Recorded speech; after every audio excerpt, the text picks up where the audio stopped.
अरे गोरक्षा, माझ्यासाठी तू सिद्धी का वापरली? मला मी नाही सिद्धी वापरली, मी नाही. हे गुरुच्या अवहेलनेने हे कार्य केलंय, मी नाही केलं. मी आज एकही मंत्र म्हटला नाही, एक काही केलं नाही, आपाप झालंय. तेव्हा म्हणून गुरु आणि शिष्य यांचं इतकं अद्वैतीय नातं झालं पाहिजे की सिद्धी म्हणतात, अहो आम्ही इतकं आम्ही आहो, तुम्हाला आम्हाला सेवा द्या, सेवा द्या. अन्नपूर्णा म्हणते, अरे हजारो माणसं येऊन द्या या यांच्या सानेदादांच्या आश्रमात जेवून दे. रिद्धी म्हणेल, अरे काय तुला हवाय, पैसा घेता किसी देशील जो कराने, पण तू मात्र धर्मरहस्य सांग. धर्मरहस्य, धर्म म्हणजे काय आहे, अधर्म म्हणजे काय आहे, जीव काय, शिव काय, याचं सगळं रहस्य सांग आणि माझं स्वरूप मूळचं सांग. ते धुंडुळीनाथांनी केलं, ते मी ह्याच्यात करीत होतो. स्वामींनी सांगितलं, आता जे तुमच्यात आलाय तोच सगळा मी सीन बघितलेला आहे. त्यातले आमचे स्वामी महायोगेंद्र, योगीश्वरन याज्ञवल्क्यम, त्याच्याही पलीकडचे असे जे होते, त्यांनी सांगितलं हे सगळं गुप्त ठेव. मी ठेवलं, तसं ठेवलं. जेव्हा आलं तेव्हा प्रकट झालं पुन्हा.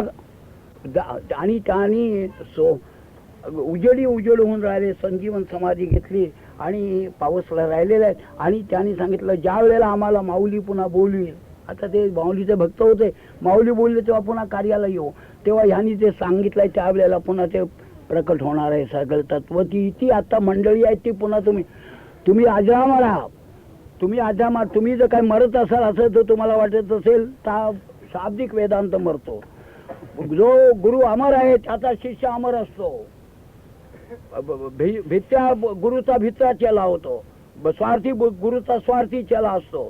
जे तत्वज्ञान अमर आहे त्याचं जे तत्वज्ञान जो पाळतो, जो त्या मार्गाने चालतो तो अमरच होतो. अमर झाली काया. तेव्हा अशी काया तुमची होईल आणि त्यासाठी तुम्ही मार्गात राहा, त्याचा आज्ञा पाळा.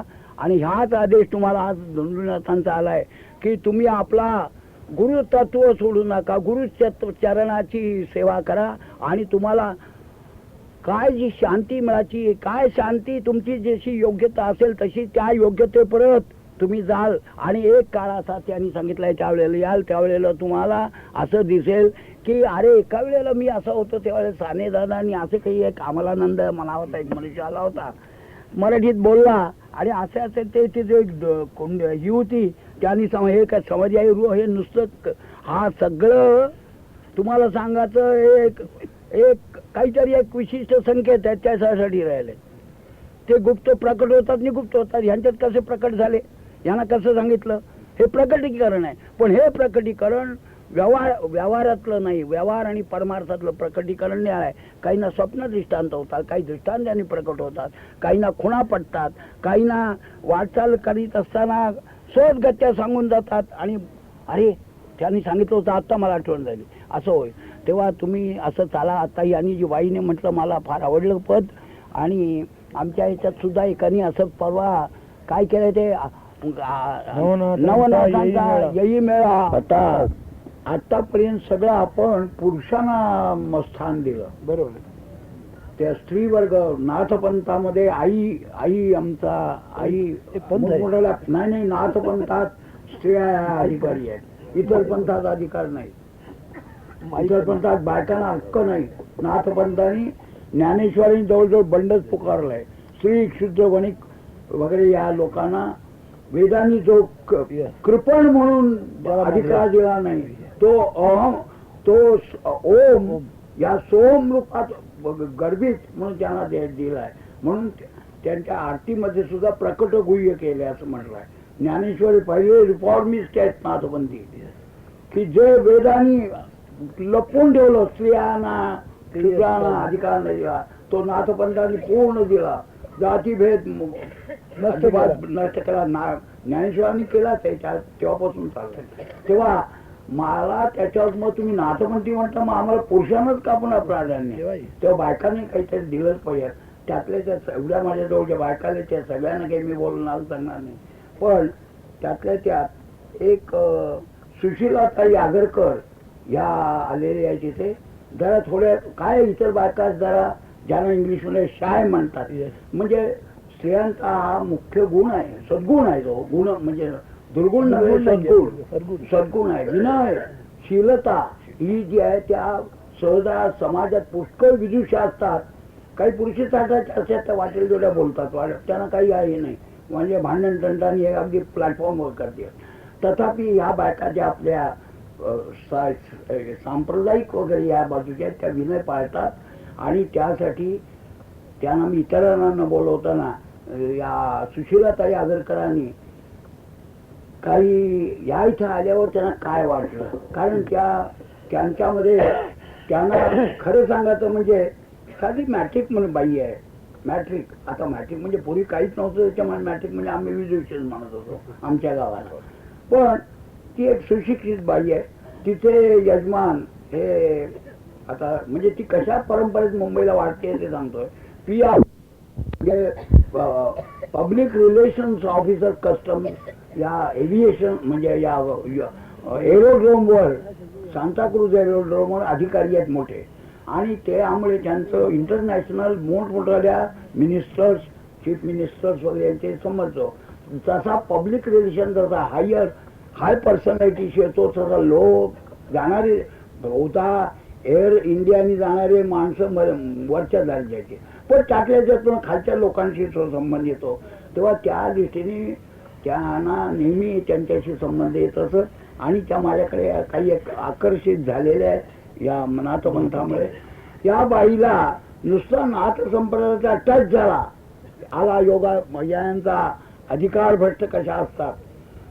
त्या योगिनी म्हणजे काय, केस सोडायला पाहिजे आणि मळवट भरायला पाहिजे, ते गेले योगिनींचे दिवस. योगिनींचे आता वेशा या नाथपंथ कसा गुप्त राहतो, वेशाची शैली, शिंगी, कंथा, झोली वगैरे राहिलं बाजूला. मी अगदी निघताय वापरत स्वामी म्हणत तिला सांगत इथे आलाय माझा संबंध की या बाईला काव्य स्फूर्ती कशा शिकतात. 2 शब्द बोलता येत नाही. घाम अहो घरातलं बोलाचे 2 शब्द नवऱ्याजवळ किंवा दिरांजवळ तरी इतक्या त्या दरवाजाची उभं राहायचं. आता काहीतरी येऊन गेले, भाऊजी सांगून गेले, अशा विनयशील बायका या इथे येऊन आता ती बोलू शकेल असं मी तिचा अनुभव घेतला. आणि हे कशाने झालं मला माहित नाही नाथपंथ. आणि तिला आपाप काव्य स्फुरतात. तेव्हा एखादं तिने काव्य म्हटलं तरी नाथपंथाची काय किंमत आहे. पंगुम लंग म्हणले. अवघ्या 1.5-2 वर्षामध्ये त्या बाईच्या तितकी नुसतं टच एवढं सांगत आहे. तेव्हा नाथपंथाची दीक्षा घेतल्यावर जेवढी प्रगती होते तर खुद्द नाथपंथाच्या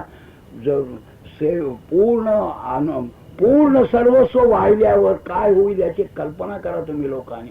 आणि त्यांनी कविता म्हणावी किंवा एखादं काव्य म्हणावं काहीतरी, किंवा आजच्या त्या एक वर्णन करणं त्यांचं संत कृपेमध्ये माझा पावसचा प्रवास असा एक वर्णन झालंय. मोठमोठ्या ज्या लेखिका आहेत त्यांनी सुद्धा मला असं सांगितलं, अहो तुमची आगरकर सुशीला आगरकरचा लेख खरोखर आम्हाला, मी म्हटलं बघ कोणी लिहिलं मला माहित नाही, तिने लिहिला आणि तो आम्ही टेप केला, बोलतो काय जी बोलली ते, आणि तो छापला. तो इतका आवडला माझ्याकडे 4-5 लोकांनी येऊन दिला, आहे का तुमच्याकडे अंक आलेला, तो आम्हाला हवाय वाचायला. इतकं आवडतं म्हणजे कसं झालं काही कळत नाही. तर तिने काही करावं, तिला मोकळी काय म्हणून यावं, तिने बोलावं. बोलेल. गुरुपौर्णिमेला 20/7/78 रोजी पेण येथे प्राध्यापक म. कुलकर्णी यांनी श्री गुरुसारखा असता पाठीराखा या ओळीवर रसाळ प्रवचन केले व स्वामी आणि मामा यांचे जसे सामरस्य झाले त्यांना जी धन्यता व कृतार्थता प्राप्त झाली तिचाच लाभ आम्हा सर्वांना हो अशी प्रार्थना केली. त्यानंतरचे तीर्थरूप मामांचे आशीर्वादपर भाषण.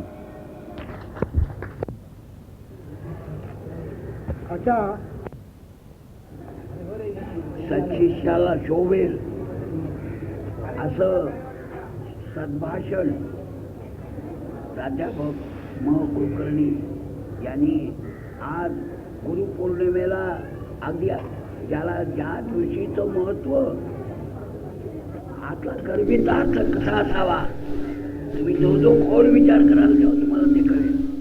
त्याच्या फार ज्याला इंग्लिशमध्ये डीप थिंकिंग म्हणतो त्याचा तळवटी शब्द घेतलाय. तुम्ही तळात गेलेच पाहिजे. त्या वटवृक्षाच्या तळात जसं बसायचं तसं या कल्पतरूच्या निसंकल्प स्थिती झाली तर तळवट सापडेल. तेव्हा त्याच्या जोपर्यंत त्या फुलाला आणि याला भरला आणि पालवीला तुम्ही बोलला तोपर्यंत ते सापडायचं नाही. जिथे वृक्षाची कल्पनाच नाहीशी होईल, जिथे संकल्पच मावळे तिथे तळवटी गाठली जाईल काशीमध्ये. आणि त्या ठिकाणी ते बसून त्यांनी आज माझ्या सद्गुरूंच्या संकल्प उठला की असं अशा धर्तीचं भाषण हवं आणि सांगत हाच चमत्कार की त्याने तोच अभंग हे केला आणि मला परवा पत्र पाठवलं मध्ये. आणि हा रसवा नव्हता तेव्हा आणि मला आता असं म्हटलं पत्र आलंय आणि मला हा नव्हता. यालाच म्हणतात सच्चिष्याची तिथे कुठे काही घेऊ न पडू, जे तुझी इच्छा तीच माझी इच्छा. आणि जगात करतो मग करतो अन्यथा करतो अशी सद्गुरूची आता ते यांनी सांगितलं त्याप्रमाणे त्यांनी बोलले. आणि ही गोष्ट मला आता माझी आणखीन जास्त सिमेंटिंग चाललंय. कुठे खाबड कोबड काही असलं तर ते अगदी प्लास्टरिंग इतकं गुळगुळीत करतायत की तुला जरा सुद्धा संशय नको रे. आता ज्याला अभेद वृत्ती म्हणतात, ज्याला सामरस्य पूर्ण सामरस्य भाव म्हणतात, तेच तुझं आहे, तीच तुझी अवस्था आहे. आणि ती अवस्था मी पारखून घेतोय या अशा घटना घडतात. माझ्या मनात येतं काय तो विषय ते मांडतात काय, हा चमत्कार. दुसरी गोष्ट आज ते इथे येऊन इतक्या अडचणी वगैरे त्यांना येतात नेहमी. प्राध्यापकाला अडचणी यायच्या, जो काही प्रोफेशनल आहे त्याला अडचणी असतात, तरी ते पण आले केवळ सद्गुरूच्याच प्रेमाने. आता दिवसच सद्गुरूचा प्रेमाने आणि त्यांना प्रेममुद्रा लागल्यामुळे हा प्रकार झालाय. त्यांना इतर मुद्रा नाही मी दिल्या, इतर मुद्रा नको, खेचरी नको, अगोचरी नको आणि भूचरी नको. मग कुठची मुद्रा? प्रेम मुद्रा. विश्वात ज्याने प्रेम केलं, आदिनाथांनी पार्वतीला जी प्रेममुद्रा सांगितली ती मच्छंदांनी टिपली. मच्छंदांनी गोरक्षाला ते, गोरक्षांनी या गैनीला दिली, गैनी निवृत्तीला ते, निवृत्ती ज्ञानदेवानी त्या परंपरेत माझ्या सद्गुरूंनी त्यांनी सांगितलं. मी म्हटलं आपा कुठची मुद्रा लावावी? अरे कसल्या मुद्रा घेऊन बसलाय म्हणाले योगशास्त्रात. ते हठयोग्याला लावून दे मुद्रा, भूचरी लावून दे नाही तर अगोचरी लावून दे. आपल्याला प्रेम मुद्रा म्हणून 9 अध्याय अमृतानुभवात सिद्धांची लक्षणं सगळं सांगितलंय. पूर्ण अवस्था तो महोदधी प्रेम महोदधी उत्तम बळू नाहीये. विश्वत प्रेम महो सगळं प्रेममय झाल्यावर आता विश्वात्मके देवे हा सर्व विश्वात नसलेला संसार आणि महोदधी उचंबळून आल्यानंतर ती जी मुक्तीवरील भक्ती जिला म्हणतात परा परा परा प्रेमा प्रेमरूपाचा नारद भक्ती होतात. मी त्यांना सद्गुरूंनी दिलेले असल्यामुळे त्यांनी आज या त्या कल्ली होऊन ते म्हटलं आणि त्याप्रमाणे ते यायचे आले. मी तुमच्या सर्व वतीने तुम्ही जे त्याला आज फुल ना फुलाची पाकळी द्या तर तुम्ही काय देणार? या ज्ञानाला कशाचा भाडी खर्च देणार जाण्या येण्याचं? आणि भाडी खर्चासाठी लोक येतात काय? विद्वान कशासाठी येतात? 4 चौघ लोक बघतील फक्त काय चाललंय जगात, कसं चाललंय, कसा समाज न्यायला हवाय, ऋण फेडायला येतात त्यांच्या ज्ञानाचं त्यांना जे शिकलेलं असतात ते समाजाला देऊन एक प्रकारचं त्या सरस्वतीचं ऋण आहे. बरंच ऋण आहेत आनंद त्याची देतात. म्हणून त्यांचं वाचल्यावर तुमचंही ऋण आहे, वक्त्याचाही सन्मान केलाच पाहिजे. श्रोता दुसरा नाही बसता कमा. तेव्हा त्यांनी श्रोत्यांच्या आणि सगळ्यांच्या वतीने तुम्हाला हा पुष्पहार मी घालतोय.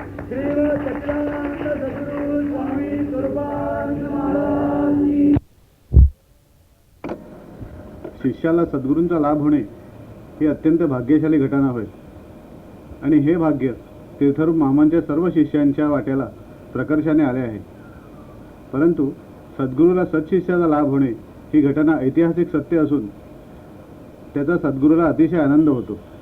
कारण अशा शिष्यामध्ये सद्गुरू आपले स्वतःचे रूप पाहतो. असाच विलक्षण आनंद तीर्थरूप मामांना प्राध्यापक मह कुलकर्णी भेटल्यावर झाला. आणि मग माता ज्याप्रमाणे अधीर होऊन आपल्या मुलाचं कौतुक करते त्याचप्रमाणे सद्गुरूंना त्या शिष्याला कुठे ठेवू आणि कुठे नको असे होऊन जाते.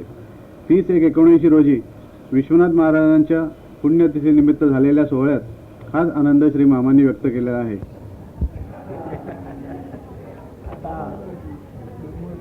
प्राध्यापक म कुलकर्णी कोल्हापूर प्राध्यापक म कुलकर्णी कोल्हापूर शक्तिपीठ आहे नाथपंथ. कोल्हापूरचे प्राध्यापक म्हणजे हा जास्त गौरव आहे. त्याच्यानंतर मधुकर त्यांचं नाव आहे. तेव्हा मधुकर वृत्ती त्यांच्यात आहे प्रत्येक. आणि त्यांचे वडील अनंत आहेत. अनंत आमच्या ब्रह्माला अनंतायन म्हटलं आहे. अनंत व्रताच्या आख्यानात बघा अनंताचा शोध घेताना काय झालं आहे धांदल ते. तेव्हा त्यांचा आणि कुलकर्णी आडनाव घेतलं आहे. त्या अनंताचं कुळ आहे आणि त्याचं करणं आघटित त्याचा शोध घेत आहेत मधुकर वृत्तीने.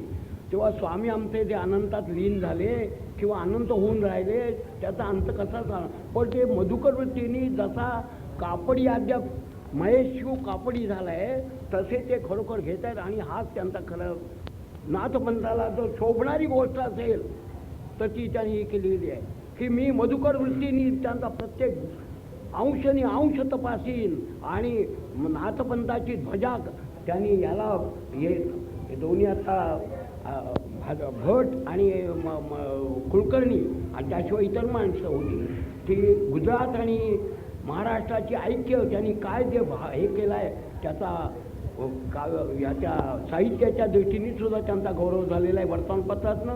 आणि ते इतकी तो गाजला आमचा हा. तर म कुलकर्णी एक दिवस काय मला पत्रात लिहितात की मामा जसे नामदेव आणि ज्ञानेश्वर हे ह्याला गेले. आता नामदेव कोण आहे ते त्यांनी ओळखावं. मग नामदेवानी हे गेले आणि त्यांनी जर काही केलं असेल पंजाबमध्ये जाऊन जी काही ही केली त्याचाच हा आहे. कारण त्या लोकांनी तिकडे अक्नॉलेजमेंट केलेली आहे. मी आता मला इंग्लिश बोललो. त्यांनी कबुली दिली आहे की महाराष्ट्राच्या लोकांचा आम्हाला जर आधार असेल तर आम्ही गुजराती इससे भी ज्यादा आम्ही अद्याप कमी पडणार नाही. आमच्यावर सर्व मदत आहे पण आम्हाला आमच्यावर भक्ती आहे हो. पण आम्हाला तुमचं महाराष्ट्रातलं ज्ञान द्या. बुद्धियोग तुमच्याकडे आहे आणि आमच्याकडे भक्तियोग आहे.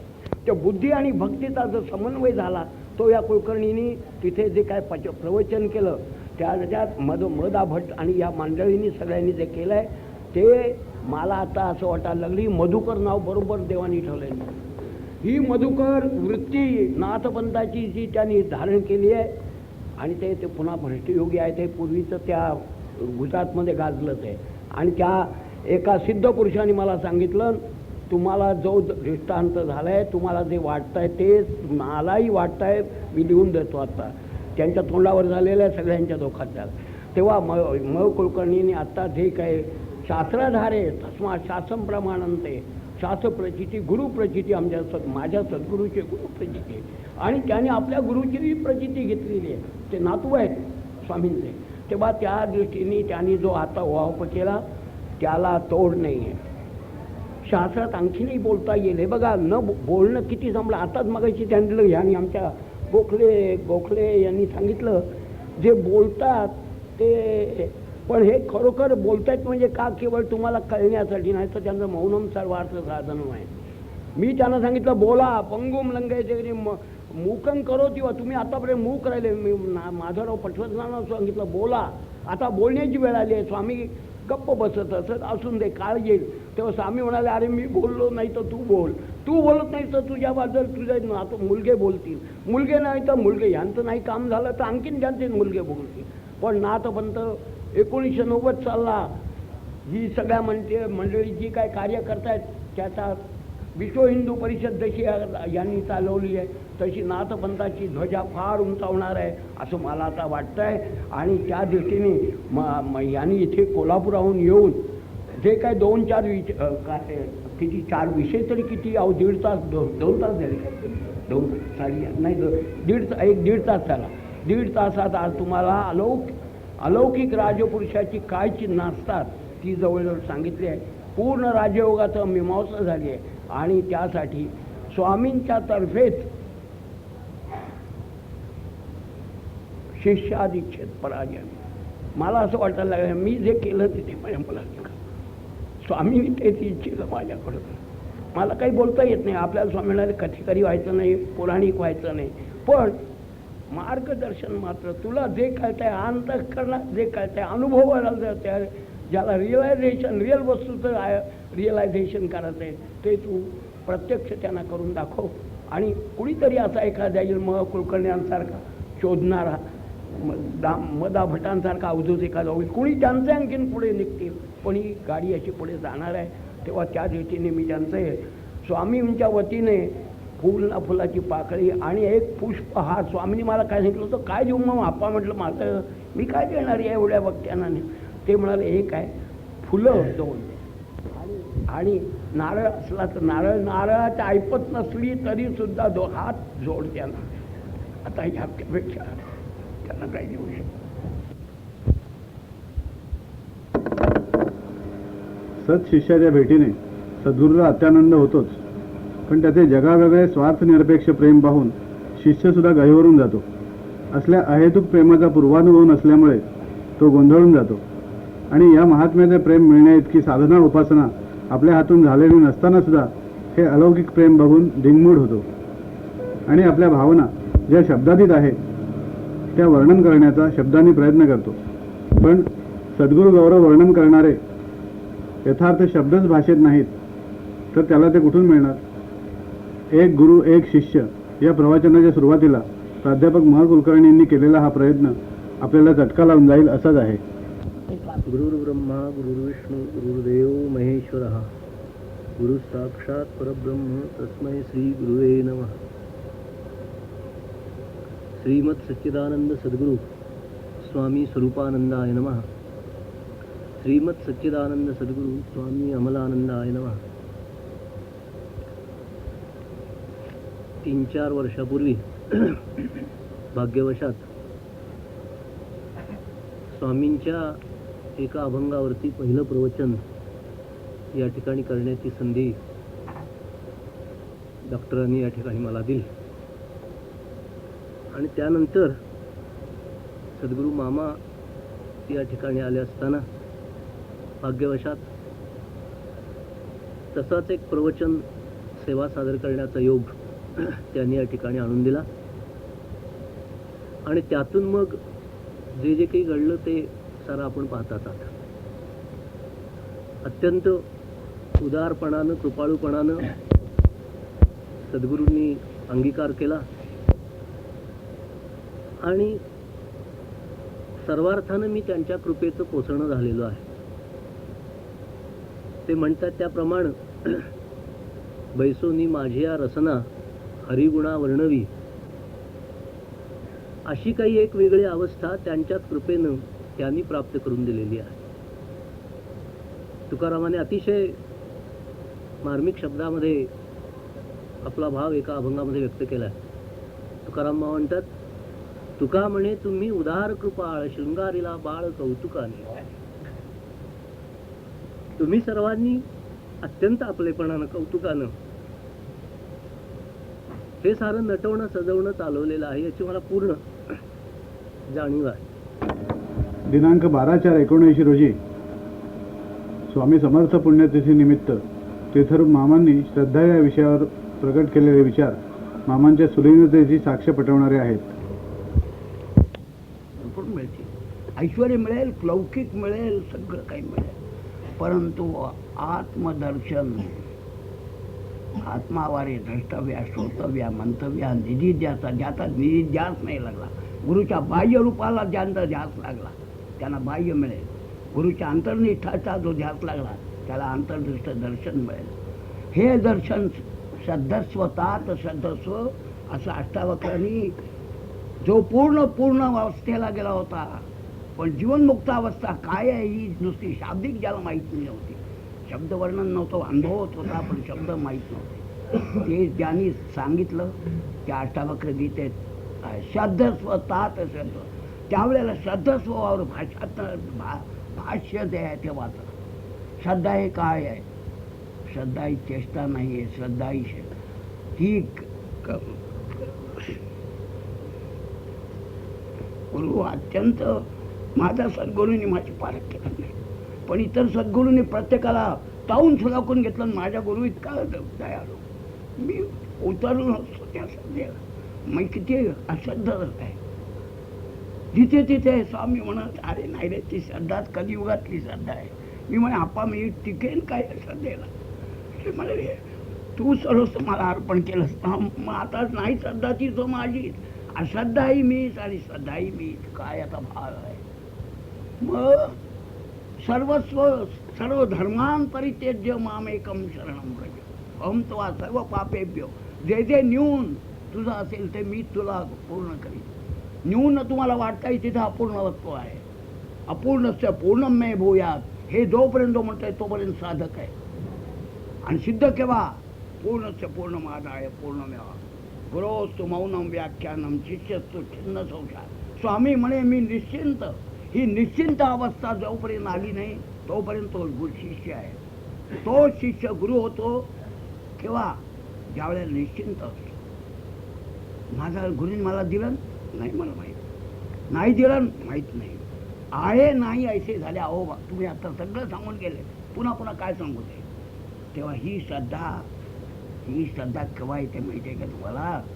मला नित्यानंदांकडे गेलो आणि सगळे लोकांना हाकलून लावले त्यांनी आणि म्हणाले ते कोण? आता शंकराच्या डोळ्यात नाही तर त्याला बोलवा. मी म्हटलं मला हे पंथाला लागल्यात, वर निर्याण चाल होणार आहे आणि मला जवळ करतील. अप्पांचं स्मरण बोलल्याबरोबर तो आत्मा परमात्मा आतला जागृत झाला. ते दरवाजा उघडा आणि त्याला बोला. मुक्तानंदाने मला दरवाजा उघडला, आत गेलो. मुक्तानंद छोटा त्याच्या वेळेला आता विश्वात कल्याण हे करतोय. त्या मुक्तानंदाने मला दार उघडलं. मी गेलो, साष्टांग नमस्कार घातला आप्पा म्हणून. गुरुशी व्यभिचार नाही होता का मग? आणि नित्यानंद सांगितला श्रद्धा, दरवाजा लावा, चला. मी आलो. आप्पा म्हणाले तुला काय यायचं आहे? श्रद्धावान लभते ज्ञानम. ते ज्ञान कुठचं तुमचं? वैद्य युनिव्हर्सिटीचं ज्ञान आहे काय? सगळं विश्वाचं ज्ञान. ज्ञानम विज्ञान सहितम यज्ञानम ज्ञानम तत् मोक्ष ते शुभ. अशुभ त्यांनी होत ते असं होतं, ते शुभ होतं. ते ज्ञान पैगा बरवे. या ज्ञानाची काय? हे ज्ञानाग्नी या सर्व कर्मांनी भस्मसात करून असं जे ज्ञान, हे ज्ञानाचं केवढं सामर्थ्य आहे. ते ज्ञान विचारांच्या आयुष्यात उभ्या वाचा म्हणजे काय? स्वामी पूर्ण अवस्थेत होते. स्वामी पूर्ण होते मला माहीत नाही, अपूर्ण होते मला माहीत नाही. मग आपा तुम्ही कोण? कोण हा शब्द जिथे ककाची बाराखडी पहिली सुरुवात होते त्याला कळणार नाही. कस्त्वम कोहम कुत आहे. आता जोपर्यंत आहे तोपर्यंत चटपट पंजारी आहे, शाब्दिक ज्ञान आहे. मग हकारात ज्या वेळेला तो जातो, नुसता हकार तर नाही. शंकर गेला रुद्ररूप आहे, अद्याप तामसी आहे, पण अर्धमात्रेच्या वर गेला पाहिजे. श्रीराट गोलाट आहे अद्याप. स्वामी म्हटले काय? अरे याच्या खाली पातंजल योग. तुला पातंजलाच्या आता म्हणाले माझा तुझं ऋण राहिलं काय? काय गुरु वर्णन कोण?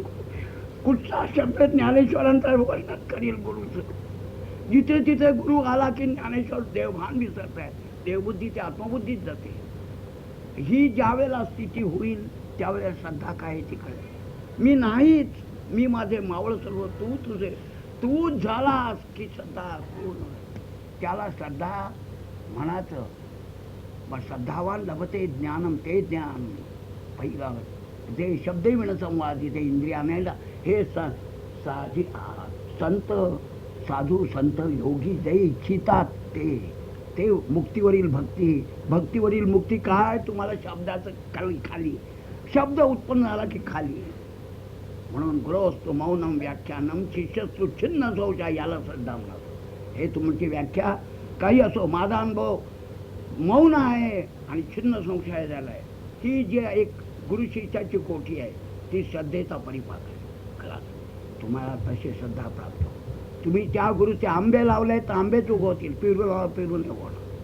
स्वामी जर खरा आमचा पावसचा आंबा आहे. परवा कोणी मला सांगितलं, धुंडा महाराज बोलले सहज मला ते साफळकरांनी सांगितलं. ते गेले होते प्रश्न. धुंडा महाराज बोलतात वेदांती मनुष्य आहे आणि नाथपंथाचा गादी आहे, देगलूरची मठ आहे. बोलता बोलता सहज म्हणाले, सगळं वर्णन दिलं. लोकांना वाटलं काही ते निंदा करतायत. अहो म्हणाले सर्व आंबे आहेत पण पावसचा आंबा काही नाही आहे. अरे पावसचा म्हणजे काय देसाईंचा आंबा म्हणून समजता का तुम्ही? का कुठचा त्या कोण जो एक मोठा एवढा आंबा आणला तो आंबा समजता? आंब्याला सर्वांगीण जे रसायन किंवा परिपोष झालेला आहे, पूर्ण अवस्थेला आलेला आहे. आंबा पिकला तरी सुद्धा मला स्वामींनी तीच उदाहरण दिलं होतं. आंबा पिकला तरी 4 दिवस ठेवायला लागतो. तसा सिद्ध पुरुषाचं सिद्ध सिद्धांत पद्धती आहे. सिद्धाची सिद्धांत पद्धती आहे. सिद्ध झाला तरी सिद्धांत व्हायला लागतो, तो मोरायला लागतो. मोरंबा जसा मोरतो तसा, तेव्हा तो पाक होतो. मोरंब्याची माहीत आहे तुम्हाला, जास्त जितका इथे वैद्य असतील तर कळेल, जितका जास्त मोरला तितका तो जास्त चांगला इफेक्ट बरं. तेव्हा स्वामींनी पूर्ण मोरलेले आणि त्यांच्या जवळ जे जे आले ते मोरंबे का नाही होणार, होतील. पण स्वामींच्या स्वामींनी म्हणाले आम्हाला सोहम करायला सांगितलं. एक म्हणाला मला रामकृष्ण हरी म्हणाला. अरे मग राम त्या विश्वास श्रद्धा आहे कुठे? म्हणाले रामकृष्ण खरा का सोहम खरा. गुरुनी ज्याला जे दिलंय ते आता श्रद्धा स्वतः आता श्रद्धा. तुला रामकृष्ण हरी म्हटलं ना, श्री रामकृष्ण ओम रामकृष्ण हरी, ओम रामकृष्ण हरी. केवढा वाजवत त्या पावसला चालला. मी कानाला पेणीला ऐकत होतो. ही तुम्हाला दोन सिंह भांडतायत. गुरु हे सांगतो हे खरं करते, म्हणजे गुरुबद्दलच अविश्वास. धन्य आहे श्रद्धा स्वतः. तसं त्या ज्यांनी रामकृष्ण सांगितलं त्याने सांगितलं तर जा तुमचा सोम. माझ्या गुरुनी मला रामकृष्ण हरी सांगितलं, हाच राम. तू गोवा का सारखा उधळून जातो का नाही बघा. अरे म्हणाला ते का? मग म्हणाला मला निर्गुणात नाही दिले, सगुण दिले. मग कच्चा आहे. गुरुवर अविश्वास. मला कच्चा ठेवला गुरुनी. गुरुनी कच्चा ठेवलाय का पक्का ठेवलाय तुला काय करण्याचं कारण आहे. गुरुनी जो दिला ते अहोर मरस्तोपर्यंत तू बघ. मग सगुण निर्गुण ऐक गोविंद तेव्हा कळेल. पण आहे कुठे? ज्ञानेश्वर सगुण म्हणतात त्याचं परिणाम काय आहेत, निर्गुण म्हणतात त्याचे परिणाम काय आहेत, हे पहिल्यांदा माझ्यात होतं. स्वामींनी माझं सगळं ठार मारून टाकलं. तू म्हणाले ते शास्त्र शंकराचार्यांचे मी सगळी भाष्यविषय वाचली आणि म्हटलं आप्पा असं मला घमेंट होती. मला घमेंट होती, माझी जिरवले घमेंट. गुरुच्या जवळ हे कृष्ण अर्जुनाला घमेंट होती. अरे हा काय कृष्ण मला सांगतो. 11व्या अध्यायात बघा, हे कृष्ण हे याद्वारे जवळ निजलो काय नाही. आपण तर मला का शेवट आता असं झालंय काय. गुरु जवळ राहिले त्यांना कळला नाही. आणि गुरुच्या जवळ मी राहून मला लांब राहून मला तू लांब राहा.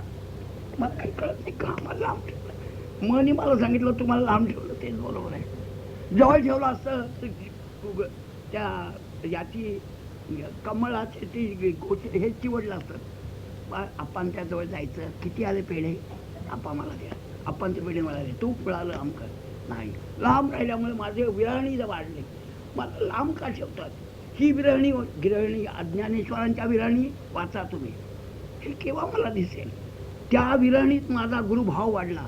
माझी श्रद्धा इतकी दृढ झाली की ज्यावरती मला स्वामींनी सांगितलं तू लांब राहा त्यावरती काही ते कल्याण आहे माझं नाही. बरोबर आहे. मग ज्यावरती मी लांब राहीन पण आपण तुम्ही मला वाटतं. मग हलके हलके दिसायला लागले. चालत यायला दिसायला लागले. तुम्ही म्हणाले काय थापा आहेत. काही लोक आहेत तिथे मानणारे. मामा काल नाही आला तो आज गप्पा मारतोय. हो माझा अनुभव मला, तुमचा अनुभव तुम्हाला. गुरु त्या पाऊसच्या समाधीत आहेत काय? समाधीतही आहेत आणि माझ्या हृदयात आहे. आता आहे बोलले. अरे मग तू बघ मी तुझ्या हृदयात येतो का नाही. श्रद्धा स्वतः आता श्रद्धा हा अनुभवाचा प्रांत आहे.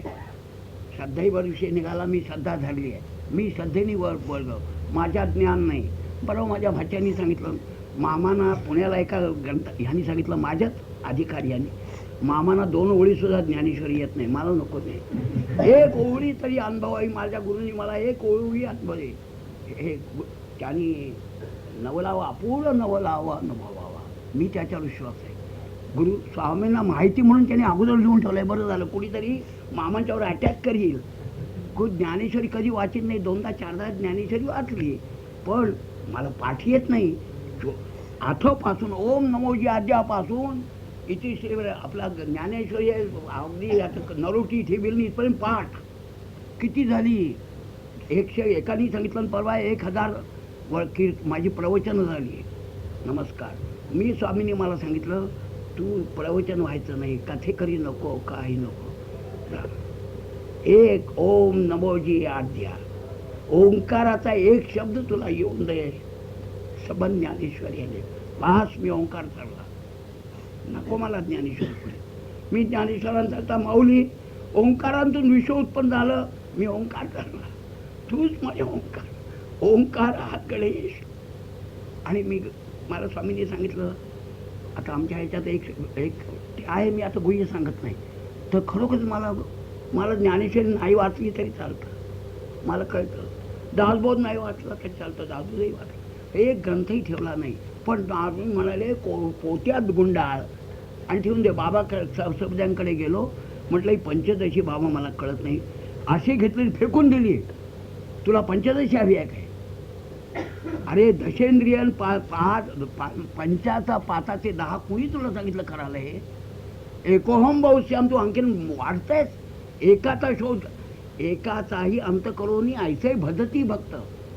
आपण एकी एकाला, तुला नेतायत गुरु आहात आणि मला सांगतात मला विस्तारवादा. अरे आकुंचनवाद शिकवला गुरुनी तुला. तुका झाला आकाश एवढा, पुन्हा तुका मुळात आहे. तूच आकुंचनवाद ज्याला कळला त्याला विस्तारवाद कळला. सायंटिफिक बोलत नाही. ज्याला आकुंचन कळलेला आहे तोच पुढे विस्तार. त्या 360 डिग्री इतक्या कॉन्सन्ट्रेटेड आहेत. ॲटम प्रोटीन सगळं जाऊन दे, अणु रेणू त्रिसुळू, माझ्या गुणून त्रिसुळूही दाखवतो मला. अध्यात्मच्या ॲटॉमिक एनर्जी माझ्याकडे डॉक्टर सोमणी येतात, ते म्हणते आम्हाला अद्या त्रिसुळी दाखवतो, मला सांगा ना. मी त्यांना सांगेन ते अमेरिकन कोटी लावायचं असेल शोध तिथे जा. मला त्रिसुळी माहीत नाही, पण त्रिसुळीचं काय आहे मला 3 डायमेन्शन 4 डायमेन्शन 8 डायमेन्शन काय मला माहीत नाही. पण माझ्या डायमेन्शन्स मला कळतात. खलास मी माझं काय आहे ते मला कळलं आहे. आणि तू तुझं हेच मी माझं आहे का काय हेही मला कळलं. झालं, मला काय करायचे डायमेन्शन्स काढून. तुम्ही घ्या डायमेन्शन, सायंटिफिकली बोला आहे कसं झालं आहे काय. मला मी फिजिक्सनी ह्याच्यात जात नाही. सायंटिफिक आहे थिअरी, ती बरोबर असून दे. माझं मला कळलं, गुरुंनी मला माझं तत्त्व सांगितलं. पण याला कारण ही श्रद्धा. आता यांनी जे वर्णन केलं, ज्या मार्गाने मी गेलो त्याचं आता वर्णन संबंध करते. मी म्हटलं आज तुम्ही सांगा. मी दमलो आहे आज हल्ली, इतका दमलो आहे की मला बोलवत सुद्धा नाही. पण कोण बोलतो मला माहीत नाही. स्वामी बोलले नाही, बोली अबोलता झालो, असं माझी आता स्थिती झाली. मी अबोलता व्हायला हवाय, तो बोलता झाला. मला लोकांनी मामा फार बोलतात, ॲट रॅन्डम बोलतात. खरंच ॲट रॅन्डम आहे. जे बोलायला हवं ते मी बोलत नाही, जे बोलायला हवं ते बोलत नाही. काय बोलावं, माझ्यातला हवं मला न्यून असेल, चांगला असेल ते घ्या, ते माझ्या गुरुचं आहे. न्यून असेल ते माझा देहाचा आहे. हा लक्ष्मण रामचंद्र फडके, हा आणि अमलानंदाच्या बाबतीत जे चांगले येतील ते अमलानंदाचे आहे. आणि ते सद्गुरूचं नाव आहे, ती त्यांची परंपरा आहे. आणि लक्ष्मण रामचंद्र फडके, रामचंद्र विश्वनाथ फडके यांचा हा रक्ताचा वंश आहे आणि तो ज्ञानवंश आहे. ज्ञानवंशात ज्ञान घ्या, रक्तवंशातलं मी तुमची इतर पुरी करीन जे फिजिकली काय हवी असेल ते. या दृष्टीने मी तुम्हाला सांगतो, श्रद्धा श्रद्धा भक्ती आणि सातत्याचा प्रयत्न.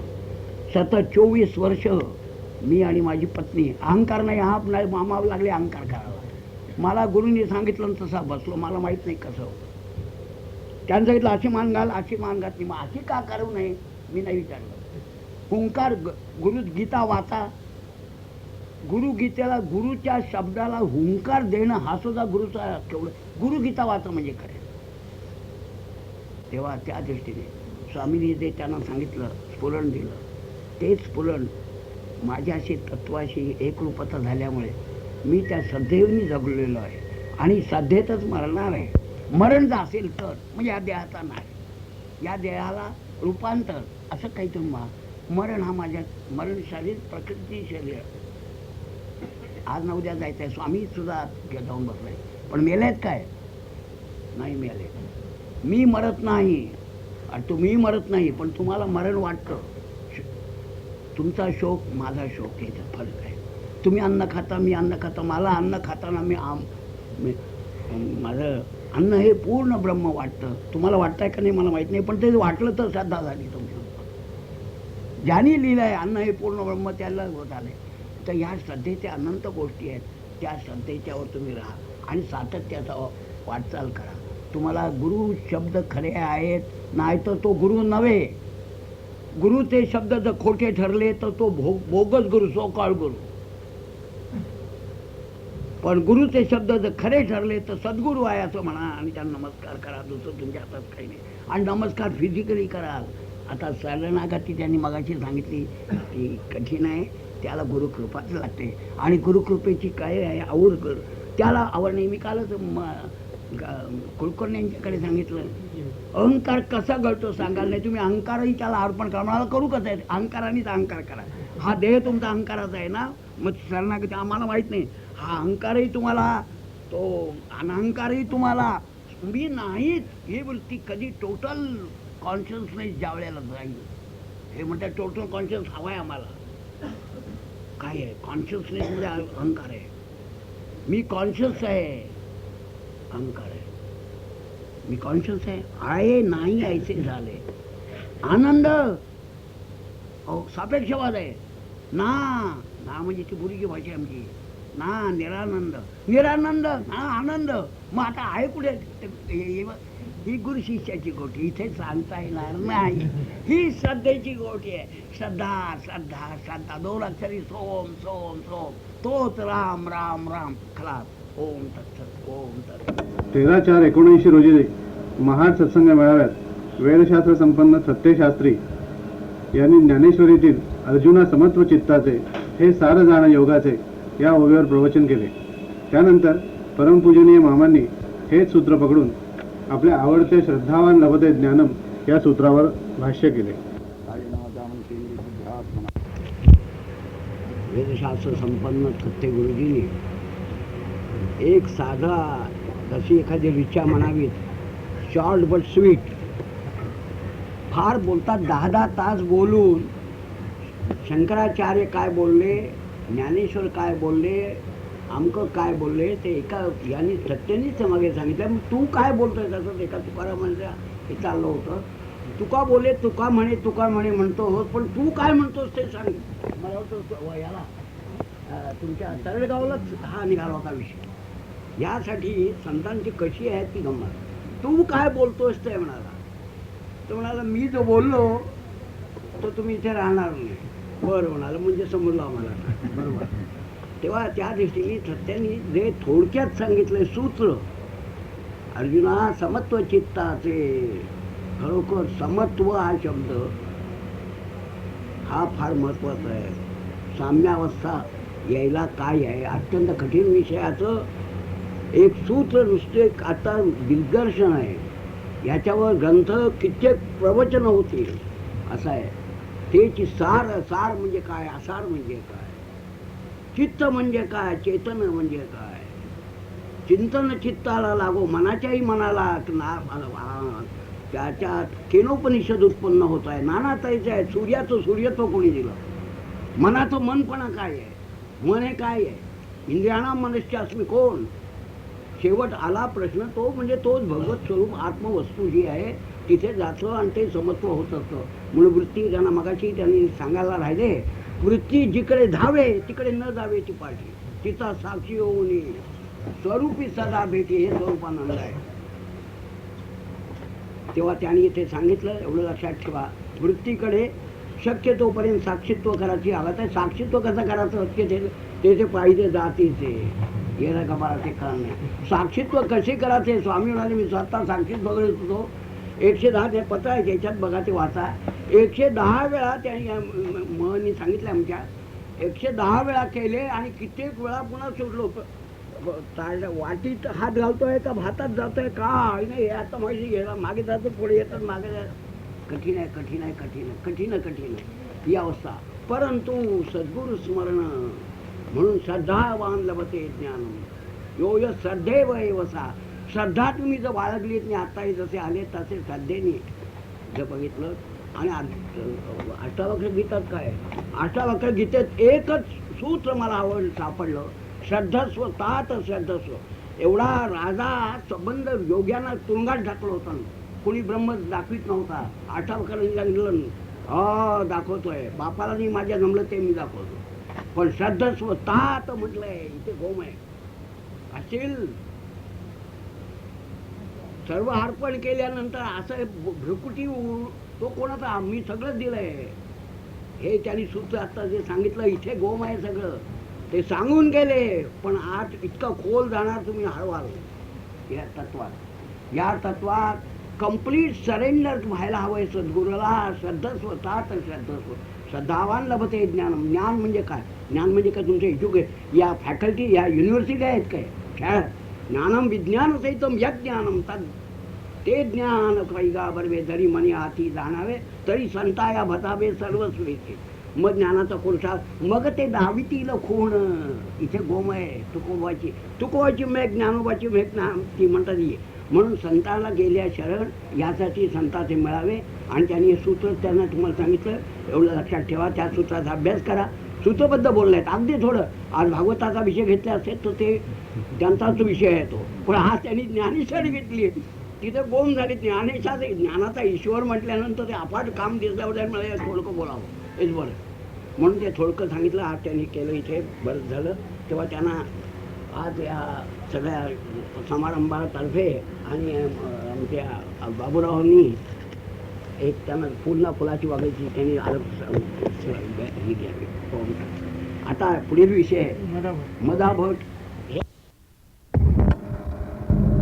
या आधीचे परमपूजनीय मामांचे भाषण जर आपण लक्षपूर्वक ऐकले असेल तर आपल्याला हे जाणवले असेल की केवळ शाब्दिक अनुभवापेक्षा स्वानुभवाला तीर्थरूप मामा जास्त महत्त्व देत असत. म्हणूनच तुकाराम ज्ञानेश्वर हे संत काय म्हणतात यापेक्षा तुझा अनुभव काय असे ते परखडपणे विचारित. आणि हा स्वानुभव मिळवण्यासाठी ते आपल्या शिष्यांना ग्रंथांच्या सखोल अभ्यासाला उद्युक्त करीत. 24/4/19 रोजी गोरखबानी या ग्रंथ प्रकाशनाच्या वेळी स्वामीभक्त श्री सर आघारकर यांचे भाषण ऐकल्यावर आपली ही खात्रीच पटते. प्रभावी शब्दी आहे. श्री गुरु गोरक्षनाथ हे नाथ संप्रदायाचे तत्वज्ञानाचे एक शिल्पकार आहे. तेव्हा मामाने मला असं सांगितलं की तुला जर नाथ संप्रदायाचं तत्वज्ञान समजून घ्यायचं असेल तर नाथ संप्रदायाबद्दल इतर जे काही लोक लिहितात त्यांचं काहीही न वाचताना फक्त गुरु गोरक्षनाथ स्वतः काय म्हणतात हे तू वाच. त्याचा प्रत्येक शब्द खोल जाऊन त्याचा विचार कर. मामांनी अशी अडचण सांगितली की गोरखनाथांचा प्रत्येक शब्दाचा खोल विचार करायचा म्हणजे एक तर त्यांचे ग्रंथ आहेत संस्कृतमध्ये आणि दुसऱ्या आहेत हिंदीमध्ये आणि तेही आहेत दुर्मिळ. तर मामांजवळ एक वही होती ती त्यांनी मला काढून दिली. म्हणजे बघ ज्यात गोरखनाथांचे काही शब्द आहेत तेव्हा आता ती मामाने सांगितल्यावर मला वाटणं आलं. पण गंमत अशी आहे की ज्ञानेश्वर महाराजांनी 700 वर्षापूर्वी लिहिलेली मराठी आम्हाला समजत नाही. तर गोरक्षनाथांनी 1000 वर्षापूर्वी लिहिलेली हिंदी कितपत समजेल याबद्दल मी शासन करतो. अर्थात थोडाफार प्रयत्न करून त्यात गूढ काय हे समजून घेण्याची उत्सुकता मात्र लागली. त्यानंतर मामानेच मला गोरखबानी हा डॉक्टर वडथवा यांचा एक दुर्मिळ ग्रंथ मिळवून दिला आणि सांगितला की बघ हा ग्रंथ दिलाय तुझ्या दाव्यात, तुला काय समजत असेल ते बघ. अर्थात हा ग्रंथ हा जो अनुवाद केला गेलेला आहे डॉक्टर वडथवांनी तो एक साहित्यिक दृष्टिकोनातून केलेला आहे आणि एक संशोधनात्मक दृष्टिकोनातून केलेला आहे. पण आम्हाला जे गोरक्षनाथांचं तत्वज्ञान समजून घ्यायला हवं ते एक सांप्रदायिक दृष्टिकोनातून घ्यायला पाहिजे. त्या दृष्टीने गोरखनाथांच्या शब्दीचा मी अनुवाद केला आणि मामांकडे ते घेऊन आलो. मामानं वाचून दाखवलं आणि मामाने सांगितले या सांप्रदायिक दृष्ट्या काय कमी आहे तेवढं तुम्ही मला सांगा, बाकी साहित्यिक दृष्ट्या काय हे सगळं डॉक्टर वडथवांनी लिहिलेलं आहे. तर मामांची चर्चा करता करता मामाने मला एक क्लू दिला की गोरखबाणीमध्ये ज्या संज्ञा आलेल्या आहेत त्या संज्ञा त्यांचा जर अर्थ तुला नीट करून घ्यायचा असेल तर सिद्धांत पद्धती वाच. सिद्धांत पद्धती या ग्रंथाचा उल्लेख मामांच्या तोंडातून दिवसात 10-15 वेळा तरी सहज होतो आणि ज्या लोकांनी मामांची भेट घेतलेली आहे त्या प्रत्येकाने या ग्रंथाचं नाव मामांच्या तोंडून ऐकलेलं आहे. परत दुसरा प्रश्न असा निर्माण झाला की सिद्धांत पद्धती ग्रंथ कसा मिळाला. परत मामाने आपल्याकडे वही दिली सांगितले ही बघ यात लिहिलेलं आहे. परत ग्रंथ संस्कृत तर ह्याचा नीट अर्थ म्हणजे समजण्याच्या दृष्टीने कसा करायचा गोळाबिरीचा अर्थ होऊ शकेल. तर मला असं कळलं की त्याचा हिंदी एक अनुवाद झालेला आहे. अर्थात तो अनुवाद सुद्धा मिळणं हे दुर्मिळ गोष्ट होती. तर काही सन्मित्रांच्या सहाय्याने पुणा मुंबई दिल्ली वगैरे ग्रंथालय शोधूनही हा ग्रंथ काही मिळू शकला नाही. पण ज्या वेळेला सद्गुरू हा आदेश देतात त्यावेळेस त्यांचा आदेश हा नेहमी शक्तियुक्त असतो. आणि मामा कधी चमत्कार करीत नाहीत, विभूती वगैरे काढून देत नाहीत. पण या बाबतीत मात्र त्यांनी एक चमत्कार केला की जो ग्रंथ शोधण्याकरता मी श्रीखंड वगैरे 6 महिने प्रयत्न करत होतो तो एका फुटपाथवर आम्हाला 3 रुपयाला मिळाला. आणि त्या ग्रंथाच्या सहाय्याने आता ते दुसरंही काम होत आहे. तेव्हा हा अशा रीतीने मामांची चर्चा केल्यावर मी असा विचार केला की गोरखबाणी ही जी लिहिलेली आहे, लिहिली जे वाचते ती सांगितली गेलेली आहे. तर ज्या ज्या वेळेला प्रसंगानुरूप गोरक्षनाथांची सांगितली, त्यामुळे विषयाची संगती ही गोरखबाणीमध्ये नाही. आणि सर्वसाधारण वाचक जर वाचू लागला तर एक विषय जो अनहत नादाबद्दल आत्ता उल्लेख आला तर 50 शब्दीनंतर त्याच्या परत तोच उल्लेख येतो, त्यामुळे संगती लागत नाही. तर मी असा विचार केला की परत मामांची चर्चा केल्यानंतर प्रत्येक शब्द एका निर्णय कागदावर लिहून काढली, त्याची विषयाचं वर्गीकरण केलं. आणि गंमत अशी की नेमके 9 विभाग त्याचे पडले. हा म्हटले नवनाथांचा एक शुभशुभन निर्माण झाला असं समजून मी पुढे सुरुवात केली लिहायला. आणि गोरखबाणीमधील जे पारिभाषिक शब्द आहेत, संज्ञा आहेत, त्या संज्ञांचा अर्थ सिद्धांत पद्धतीमध्ये काय लिहिल्या गेलेला आहे या दृष्टीने त्या टिपापट मी दिलेल्या आहे. तेव्हा ह्या ग्रंथाचा हा ग्रंथ जो अनुवाद केलेला आहे तो एक साहित्यिक दृष्टिकोनातून नाही, संशोधनात्मक दृष्टिकोनातून नाही, तर साधकांना सांप्रदायिक दृष्टिकोन काय आहे हे समजावं म्हणूनच केलेला आहे. तर या माझ्या कृतीकडे केवळ एक अभ्यास या दृष्टीने पाहावा अशी माझी सर्वांना विनंती आहे. ओम तत्सत. प्राध्यापक कुलकर्णी यांनी स्वामींच्या स्वरूपात त्यांच्या स्वरूपातून जवळजवळ स्वामींनी जे केलंय, मला स्वामींनी सांगितलं होतं, तू मला मोठा म्हणतो, गुरु किती लीन असायला लागतो. गुरुचं एक मी प्रत्येक शब्द तोडून मापून घेतला. ते म्हणाले तुला मी मोठा दिसतो, भगवान दिसतो, पण मला माझा गुरु भगवान नाही. त्या गुरुला त्यांचे गुरु भगवान दिसतात. हे आधी खाताना यांनी सांगितलं आदिनाथापर्यंत इतका दीन भाव स्वामींचा होता. ते म्हणाले तू मोठा म्हटलंस म्हणून मी मोठा होत नाही, मला लहान म्हटलंच नाही लहान होतं. या ब्रह्मात येते हा भाव तुला कळला म्हणजे तुला होतो. तसं त्यांनी सांगितलं दीनपणा सहज अवस्था गुरुमार्गाने जे ज्ञान दिलेलं असतं त्या मार्गाने आपण चाललो गुरु बरोबर त्याचं जे आता येणार आहे पिंड ज्ञान म्हणून जे आहे नाथपंथामध्ये पिंड ज्ञानाला फार प्राधान्य दिलेलं आहे. त्या पिंड ज्ञानाची पूर्ण ज्याला आकलन होतो तोच खरा नाथपंथी आहे. आणि त्या नाथपंथात ते पिंड ज्ञान बरोबर नेमकं बोट ठेवतो आणि त्या मार्गाने तो पिंड तयार होतो. अध्यात्माला प्राप्त करून घेईल, पूर्ण अवस्था येईल अशा तऱ्हेने त्याला मार्ग दिलेला असतो. त्याच्यात जो बदल केला, दुसरा गुरु केला, तिसरा गुरु केला आणि व्यभिचार घडला. आता त्यांनी पर्यायाने तेच सांगितलं अव्यभिचारी भक्ती असावी. सर्व काही परमात्माच माझं करतोय आणि माझा तो परमात्माच माझा सद्गुरू आहे ही दृष्टी जर राहिली तर संदीपकाच्या गोष्टी जसं घडलं तसं या प्राध्यापक तुमच्या आमच्या ठिकाणी अशीच गुरुभक्ती हो. आणि प्राध्यापक कुलकर्णी ज्यांनी जे मागणी मागितलंय ते स्वामी कृपेने त्यांना लवकरात लवकर प्राप्त हो. त्यांना ही पूर्ण फुलाची बाबरी त्यांचा एक प्रतिबंध आहे.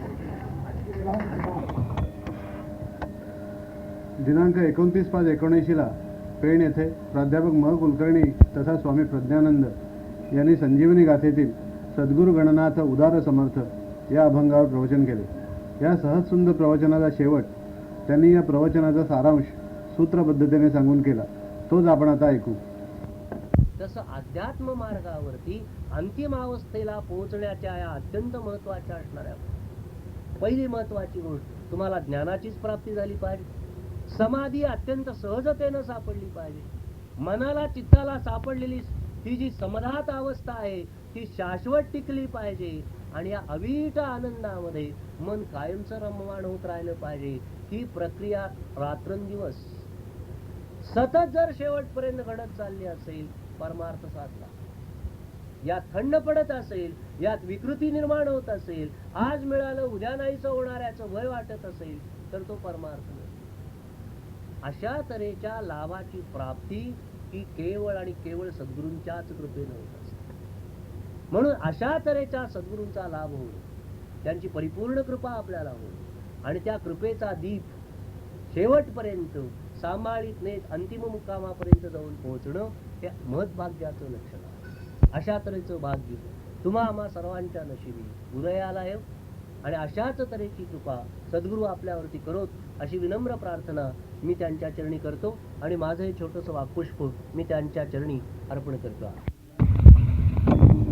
यानंतरच्या प्रवचनामध्ये शंभूरावांनी सर्व साक्षीत्वाने अलिप्तपणे मनाचे खेळ पाहता आले म्हणजे सहज समाधी साधते असे प्रतिपादन करून ज्याने सहज समाधी साधली तो मौनामध्ये जातो.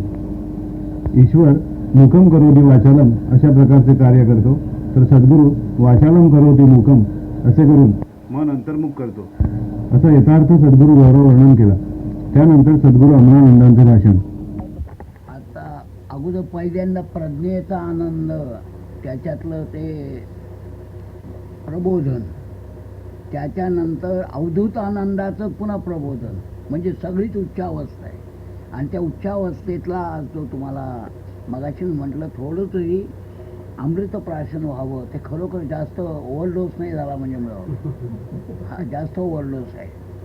तथापि जरी तुम्ही त्यातलं एक ओवी तरी अनुभवावी जरी केलं, तसं मनाचं मनपणू जाय एवढं जरी म्हटलं तरी जायला ते पुन्हा गुद्दल डोक्यावर करणं, पुन्हा मन कसं घ्यायचं, पुन्हा ठेवायचं कसं कोणतीवर, हा एक अभ्यासाचा प्रश्न आहे. बऱ्याच दिवसांनी हा साधतो मात्र अभ्यासेन कोणतेनं वैराग्यानं चिकलीत. जसं वैराग्यांगी बांधतं तसंच होतं. आणि वैराग्य एका दिवसाची गोष्ट नाही. अनेक जन्म संसिद्धी तथा याती परांगती. परागती मिळाला अनेक जन्म संसिद्धी लागते, त्याला संस्कार लागतात, त्याला आईची कूस उत्तम लागते, बापाची उत्तम ब्रीडिंग लागते, उत्तम बीज लागतं, उत्तम घर लागतं, उत्तम सगळी भूताची परिस्थिती लागते. 18 विश्व दारिद्र्यात हे मिळेल तसं नाही. त्या ठिकाणी त्याला सर्व बाजूची सुखसोयी आणि असाच ठिकाणी तो ब्रह्म पिंड जात असतो. या पिंड संस्कार आता चाललाय जो यांनी मला जे म्हणाले तो सिद्धांत पद्धतीमध्ये त्या पिंडाचे जे संस्कार आहेत इथे आहे गोम सगळं तपश्चर्या त्या पिंडात होत असते. पिंड हा मनाचा आणि वासनेचा खेळ आहे. मन बुद्धी आणि वासना म्हणजे या चित्तामध्ये काय संकल्प होतात ते हे आहेत. आणि तो संकल्प हे अहंकाराचं पुन्हा आहे द्योतक. तेव्हा त्या दृष्टीने असे सगळे ज्या वेळेला होतं त्यावेळेला त्याच्यानंतर सद्गुरू भेट आहे. वेळ अगोदर पहिल्यांदा भूताची परिस्थिती, नंतर सद्गुरू भेट आणि सद्गुरू भेटीनंतर पुन्हा सातत्याचा प्रयत्न आणि अविरत वाटचाल करीत असताना मग ती उत्क्रांती तत्वाप्रमाणे शेवटची अवस्था गुरुकृपेची आहे. तिथपर्यंत नाही झालं तरी सदाचार सुविचार आणि एवढे विषय जरी आज नाही काही दिवसांनी जन्मजन्मांतरी केव्हा तरी पण मिळणार आहे. अहो वाटचालीला सुरुवातच नाही केली तर खोपोलीला जायचं आहे, कोल्हापूरला जायचं, आता पहिल्यांदा पुण्याला जाईन, पुण्याला गाडी नाही मिळाली तर एक दिवस थांबेन, पुन्हा मी सांगलीपर्यंत आपली ह्याच्यापर्यंत साताऱ्यापर्यंत जाईन, साताऱ्याला थांबेन 2 दिवस, पुढे कराडला जाईन, कराडला काय अडचण पुढे अडचण आहे थांबले, कराडहून जा म्हणाले सांगली मार्फत जा, सांगलीला जाईन, सांगलीहून इस्लामपूरच्या मार्गातून पुन्हा करायला कोल्हापूरला आहे. पण जाता येतं, पुढे गती घेतो तो उत्क्रांतीवादाप्रमाणे. ददामी बुद्धी योगंतम येन तुमची बुद्धी परमेश्वराकडे लागली हे मन बुद्धीचं काही चालत. मनाच्यावर बुद्धीचा खेळ आहे. मन हे नुसतं चालना देणार आहे. देव योना प्रचोदयात बुद्धीला चलन वलन म्हणून मनाचं पवन म्हटलेलं आहे. इंद्रियाना मनश्चास्मी, पण मन काय आहे कळका, चंद्रमा मनसो जातो. हा चंद्रमा जो आहे हा चंचल आहे बघा. दर खेपेला सूर्य स्थिर आहे, चंचल आहे, म्हणून चंचल ही मनकृष्ण असं म्हटलं आहे. हे मन हे चंचल आहे, तसंच चंद्रमा चंचल आहे. आणि मन हे भोगी आहे चंद्रमाच्याही. आज सकाळी चाललो होतो आमचं स्त्री आणि पुरुषांचा उपमा देतात, सूर्य आणि चंद्राची उपमा आहे, तसंच चाललंय. चंचल हे मनाचे खेळ असल्यामुळे हे चंचलत्व नडत आहे. म्हणून अर्जुनाला प्रश्न विचारलाय 6व्या अध्यायात 25व्या श्लोकात, की हे मन कसं मी जिंकू, मन हे अत्यंत तो मन जिंकायला अति त्रास आहे, दुर्निग्रह आहे वगैरे. त्यावेळेला त्यांनी भगवंतांनी सांगितलं अगदी खरं आहे अर्जुना, मीच तुला सांगणार होतो हे दुर्निग्रह आहे. तथापि मन तथापि त्यांनी सांगितलंय काय नाही तू म्हणे मी केले. मी ते झालं, मला अर्पण करायची त्यागबुद्धी आहे. किंवा शनै शनै उपरमे, स्वामी नेहमी मला ते बोलत हळूहळू एका दिवसात खेळ नाही, त्याला मी जोडून घेतलोय. शनै शनै उपरमे, शनी शनीची जशी आहे दीर्घ आपला हळू आज काही प्रोग्रेस दिसत नाही, प्रोग्रेस आहे. शनै शनै उपरम झाला पाहिजे, अभ्यान वैराग्याने ते ग्रह्य आहे. बुद्ध्या धृती, बुद्धी आहे, बुद्धीशिवाय चालातच नाही मनाला. बुद्धी आणि धृती, धैर्य लागतं, त्याला आपण इंग्लिशमध्ये फॉर्टिट्यूड म्हणू. धैर्य लागतं, सहन करण्याची ताकद लागते, त्याच्यात हे लागतं. आणि धीरवान पुरुषच याच्यात मार्ग काढेल. आज भित्र्या माणूसाला मन ताब्यात कधीही यायचं नाही, धैर्य लागतं. म्हणून शनै शनै उपरमे बुद्ध्या धृती गृहीतया आत्मसंस्थान. इथे आहे आत्म्याच्या ठिकाणीच त्याला रोवलं पाहिजे. या मनाचे एकनिके देखील हे गोळीच्या छाया चोखे. म्हणून अनुभव सुखाची कौतिके दावीतच आहे. डोंगरा भागाची तुम्ही म्हणाले माझी लडबडली की ती निघत नाही त्यात, तसं या मनाला त्याच्यात गुंतवलं पाहिजे. मनाला एकदा गुंतवलं मग मन नाही ऐकत, मग जायचं नाही कुठे. त्याला मनाची गोडी बदलायची, फक्त लाईन बदलायची आगगाडीची. तेव्हा त्या आत्मसंस्थम मनः कृत्वा, मनाला असं करा. मग न किंचित आपली चिंता आहे, मग ते मन चिंतन काही करीत नाही. मग काय होतं चिंतन होत नाही का. आता इथं आला मुख ओंकार होती वाचाल, तुमचा वाचाल असलेलं मन वाचालाचा मौन धारण करू, न किंचित अपि चिंता येत. मग आत्मसंस्थम मनः कृत्वा न किंचित अपि चिंता, चिंतनच करीत नाही. मग चिंतन केलं नाही तर काय बोलणार. माझं सारखं स्वस्थपणा आहे. आत्मसंस्थम, आत्म्याच्या ठिकाणी तो तदाकार असतो. तर अशा रीतीने आज तुम्हाला त्यांनी सांगितलं आहे. त्याच्यातला तो आनंद तदाकार वृत्ती झाली की तो आनंद जो असतो तो अखंड भोगता येतो, त्याला सहजानंद म्हणतात. हा सहजानंद यांनी मगाचपासून याचं सांगितलं. सहजानंद काय आहे कळलं का. सहजावस्था, सहजावस्थेतला जो आनंद आहे त्याला सहजानंद. फार मोठा विषय आहे, 10 दिवस लागतील याच्यात. सहजावस्था, मध्यमा ध्यान धारणा आहे. हे जे म्हणतात ध्यान लावावं आणि त्याला आहे ते सुद्धा मध्यम आहे. मध्यम आणि कनिष्ठा ही पूजा अर्चा 9 विधा भक्ती वगैरे ही वरच दर्जा आहे. वरच सोम ती प्रक्रिया घेतलीच म्हणून सांगितलं, नाही तर सांगितलं नसतं. तुम्हाला व्यवहाराच्या भूमिकेवरनं मंत्र म्हणा, तंत्र करा, यंत्र करा, वाटेल ते करा, पण देवाकडे तरी लावा, नामस्मरण तरी करा. आणि अशा रीतीने ज्यांची योग्यता जशी असेल, जसा अधिकार तसं त्याचं कर्म असतं, तसं त्याला प्राप्ती. जितकी भक्ती तितकी प्राप्ती. जसं भजन कराल तसं प्राप्ती आहे. तेव्हा त्या रीतीने करा. आणि तुम्हाला सर्वांना आज तुम्ही ते जमले तर एक यांनी येऊन आज कोल्हापुराहून आल्याबद्दल त्यांचे आता आभार म्हणून त्यांचं कर्तव्य आहे. मी नसताना त्यांनी येऊन तुम्हाला बोध दिला पाहिजे, कर्तव्य आहे. एका जीवाचं दुसऱ्या जीवाला उद्धार करण्याचं कर्तव्य आहे. बुडणाऱ्याला जो तरतोय किंवा ज्याला बुडल्याला काढण्याची ताकद आहे त्यांनी काढलंच पाहिजे, त्याचं कर्तव्य आहे. म्हणून त्यांनी प्रत्येकाला आपल्या परी एकमेकाला सहाय्य करू, अवघे धरू सुपंत असे करताना आपण उद्धरलो दुसऱ्यालाही उद्धारायला, हा त्यांचं कर्तव्य आहे. म्हणून आणि विशेषतः या गुरुमार्गामध्ये तो फारच जबाबदारी आहे. तेव्हा एकमेकाला मदत करा, सगळ्या लोकांना आनंद भोगा. शत्रुत्व, दुसऱ्याची निंदा स्तुती वगैरे, आता मगाशी त्यांनी त्याच्यात जे घेतलंय मला कळलंय, त्याच्यात ज्ञानेश्वरीचा जो आतला जो खोज आहे ती माझ्या लक्षात आली आहे. पण हा स्वभाव त्यांनी आता मगाशी म्हटलं, माझा स्वभाव आहे. स्वामी बोलत नसत, मला नेहमी म्हणत तू बोलून जातोच आहे, तुझ्या पोटात काही नाही. पण का म्हटलं आपण माझा चूळ राहत असल्यामुळे मला राहत नाही, मला अन्याय सहन नाही होत. म्हणाले हे सहन करण्याची सुद्धा ताकद आली पाहिजे. आता काय करा, आणि ती आता अपुरी पडते. म्हणजे मला अन्याय जरा काही झाला की म्हणजे म्हणतो असं का, ते म्हणाले बोलून का अन्याय द्यायचा आहे, काही नाही व्हायचं. मग तुझ्या हातात नाही ते कशाला बोलतोस, आणखीन उगाच लोकांचं वाईटपणा. जे व्हायचं ते व्हायचंच आहे, हे असंच चालायचं आहे. पण शक्य तेवढं कुणीतरी एक असा दाखवील माझ्यातला एखादा म्हणेल की मामाला आवडत नसे, पण त्यांच्या हातात तेवढं सामर्थ्य नव्हतं म्हणून फार तर ते सहन केले. स्वामी न बोलताना आपल्यातच सहन करायचं होतं, म्हणजे व्हायचं असेल ते भगवतची इच्छा असं म्हणून मी ते माझा दोष हा मी पदरात घेतोय आणि मी सुधारण्याचा प्रयत्न चाललाय. अद्याप मी तो कापडी जसा शंकर आहे तसं मी पण कापडीच आहे. मी अद्याप या मार्गात अपूर्णस्य पूर्णम मे भूया अशी माझी वाटचाल चालली आहे. मला जेवढं येत आहे तेवढं मी तुम्हाला सांगेन. जे मला येतच नाही ते मी काय सांगू. मी एक कविता लिहिली आहे, माझंच नाही मला कळलं तर तुम्हाला मी काय सांगू. ते जेवढं कळलं आहे तेवढं मात्र कर्तव्य आहे सांगण्याचं. तेव्हा तुम्हाला सगळ्या रीतीने मी जेवढं आहे तेवढं सांगितलं. ह्या लोकांना जेवढं कळलं तेवढं त्यांनी सांगितलं.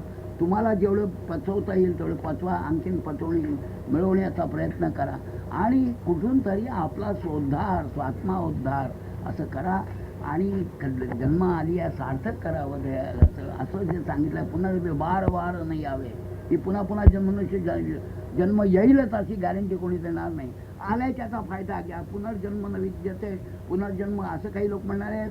कोणी म्हणतात कोण आलं येतोय का पुन्हा मनुष्य जन्म येतोय तर कशावरून.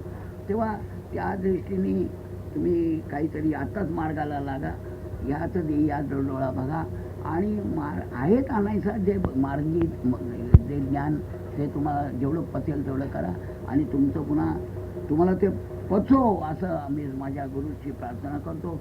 आणि तुम्हाला उत्तम आयुर आरोग्य ऐश्वर यश कीर्ती नाही तर काय इथे आले तर तसेच कसे जेवढं काही असेल हे सर्व तुम्हाला लाभाला परिस्थिती अनुकूल व्हायला हवी. मग पहिल्यांदा बोललोय त्याच्याशिवाय मिळत नाही. परिस्थिती तुम्हाला अनुकूल त्यागवृत्ती व्हायला सुद्धा त्यागाची भूमिका व्हायला लागते तयार. एकदम त्यागवृत्ती नाही तो वेडा होईल तो मनुष्य. त्यागवृत्ती हळूहळू पटत गेली पाहिजे, तो त्यागी झाला पाहिजे. नाही तर भोगीच राहतो आणि अर्धवट भोग नाही.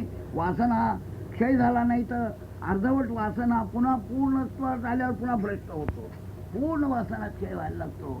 तेव्हा त्या दृष्टीने तुम्ही तुमचे उत्तम प्रगती हो असं इच्छून मी पुन्हा सगळ्यांचे तुमचे आभार मानतो. तुम्हाला आभार हो आभारच आशीर्वाद देतो. आभार मानून ओम तत्सत ओम तत्सत. दिनांक 9/7/19 रोजी गुरुपौर्णिमेला प्राध्यापक म कुलकर्णी यांचे गुरुविना नाही आत्मज्ञान या विषयावर प्रवचन झाले. परमार्थामध्ये सद्गुरूची आवश्यकता प्रतिपादन करीत असताना त्यांनी जे कृष्णमूर्ती आचार्य रजनीश यांचे परमार्थात गुरुची जरूरच नाही हे विचार सप्रमाण खोडून काढले. त्यांच्या प्रवचनातील महत्त्वाचा भाग आता ऐका.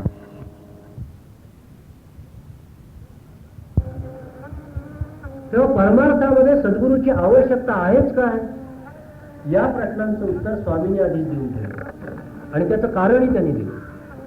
गुरुकृपेविना नाही आत्मज्ञान वाहू गातो क्षीण साधनांचा.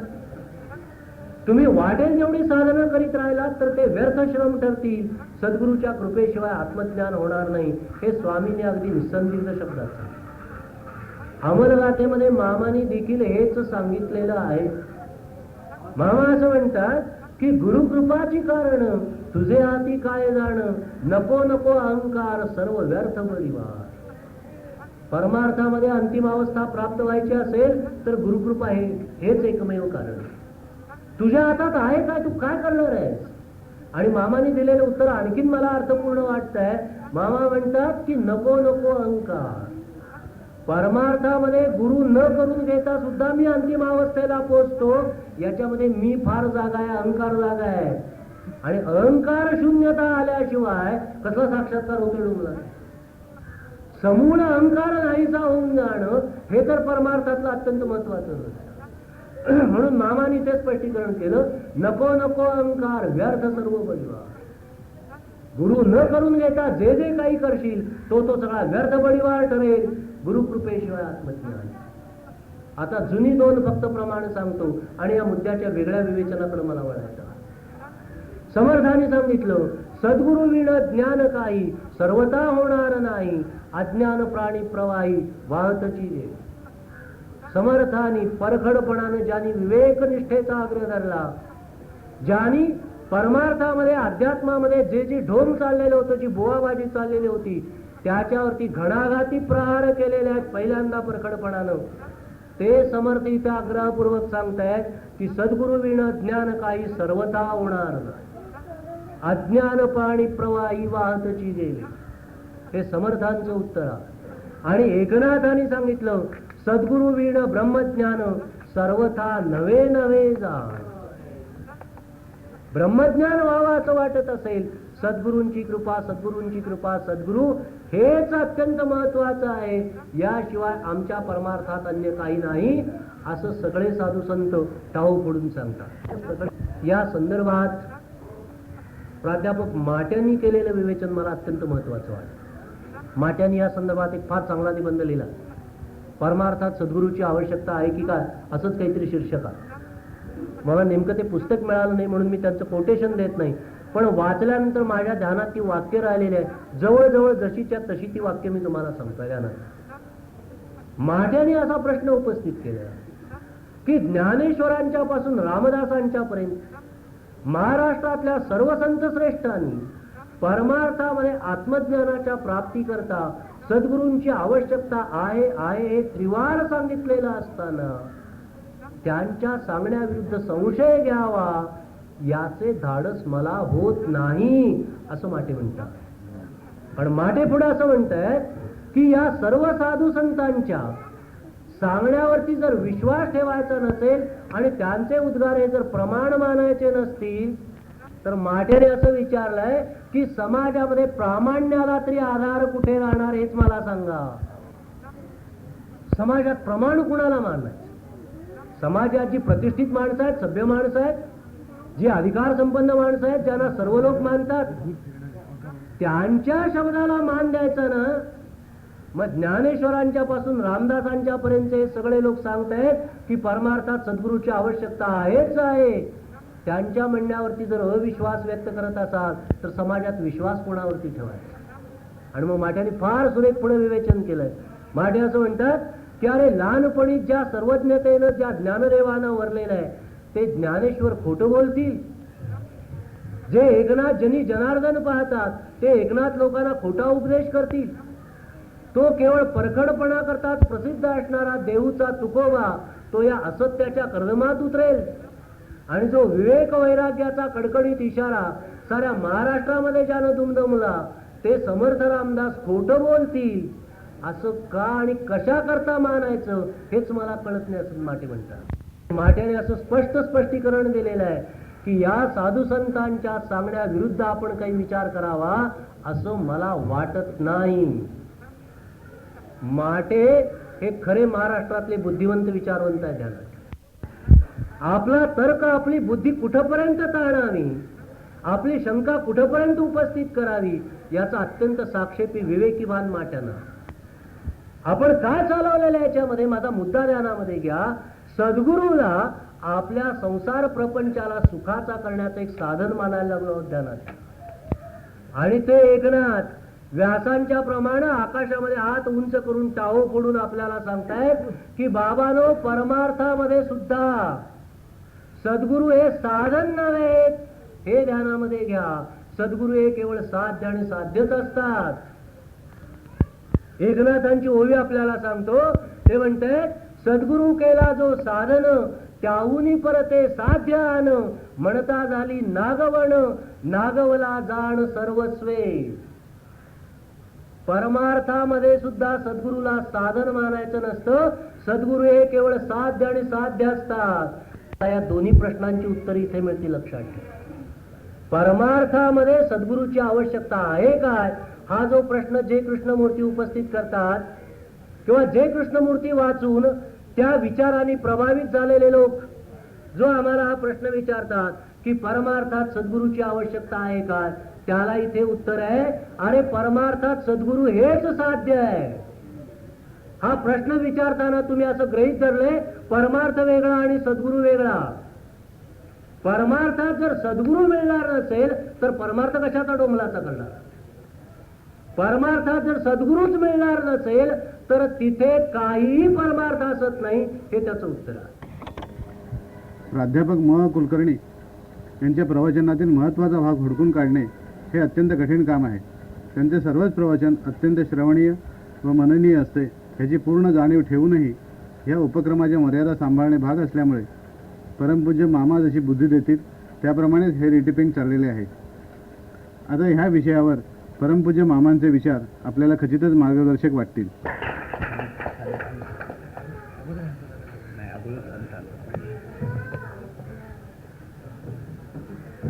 आज रामाच्या देवळात संतांनी प्रवचन केलं, तर त्यावेळेला मी थकलो होतो आणि संत काय म्हणाले, माझं संध्याकाळी मला तुम्हाला काय हार काय जे हे करायचं असेल ते करा. तर त्यावेळी मी ते कबूल केलं. तर आता जे आजचं प्रवचन झालं आहे त्याचा मी हे करायच्या पूर्वी संतांना अगोदर म्हटलं होतं, संत आहेत का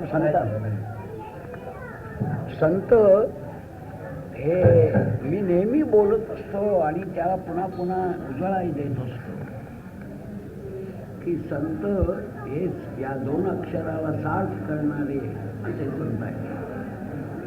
ते कधी आपल्या ज्ञानाची तीव्रता ही दाखवित नाही, त्याला फ्लॅश म्हणतो आपण, तर ते काही करत नाही. जे आहेत तसं ब्रह्म द्यायचे द्यायचे, मला जे कळलंय ते आहे ते प्रांजलपणे मांडतात. इतका साधा वाव आणि सत्य स्वरूप मांडणारे सहज सहज सहज अवस्थेत राहणारे असे संत आहेत. मी त्यांना फार 40 वर्ष बोलतो. तेव्हा त्यांचा या व्यासपौर्णिमेत एक तुमचा सर्वांचा ज्येष्ठ गुरुबंधू, कारण संत हे 52 साला त्यापासून आहे स्वामीकडे जाणार, सर्वात ज्येष्ठ गुरुबंधू म्हणून त्यांचा मी उल्लेख करेन.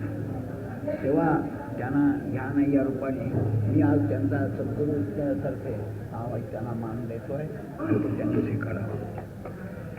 आता राहिले प्राध्यापक म कुलकर्णी तथा स्वामी प्रज्ञानंद, त्याला स्वामी प्रज्ञानंद. तर यांना आता काय यांचं इतकं प्रवचन झालं आहे की तुम्ही त्यांच्याबद्दल त्यांना प्रज्ञानंद हेच जे नामाभिमान आहे त्याच्यातच त्यांची तस्य प्रज्ञा प्रतिष्ठा. आता ज्यांनी 2रा अध्याय वाचला आहे किंवा प्रज्ञा ही काय आहे आणि प्रज्ञावान कसा असतो. प्रज्ञा शब्दच मुळी ज्याचं प्रकर्षाने ज्ञान झालेलं आहे. प्रकर्षण म्हणजे दुसरं गुकी ज्ञान नाही. ज्ञानम विज्ञान सहितम या ज्ञानम, हे आज मला त्यांचं बघायला मिळालं. जे कृष्णमूर्तीबद्दल मोठ्याबद्दल हात घालणं, लहाना तोंडी मोठा घाल घेणं नाही आहे. कॉन्फिडन्स आहे, मागे माझा गुरु आहे, माझ्या परंपरा आहे, परंपरेचा धीर घ्यावा.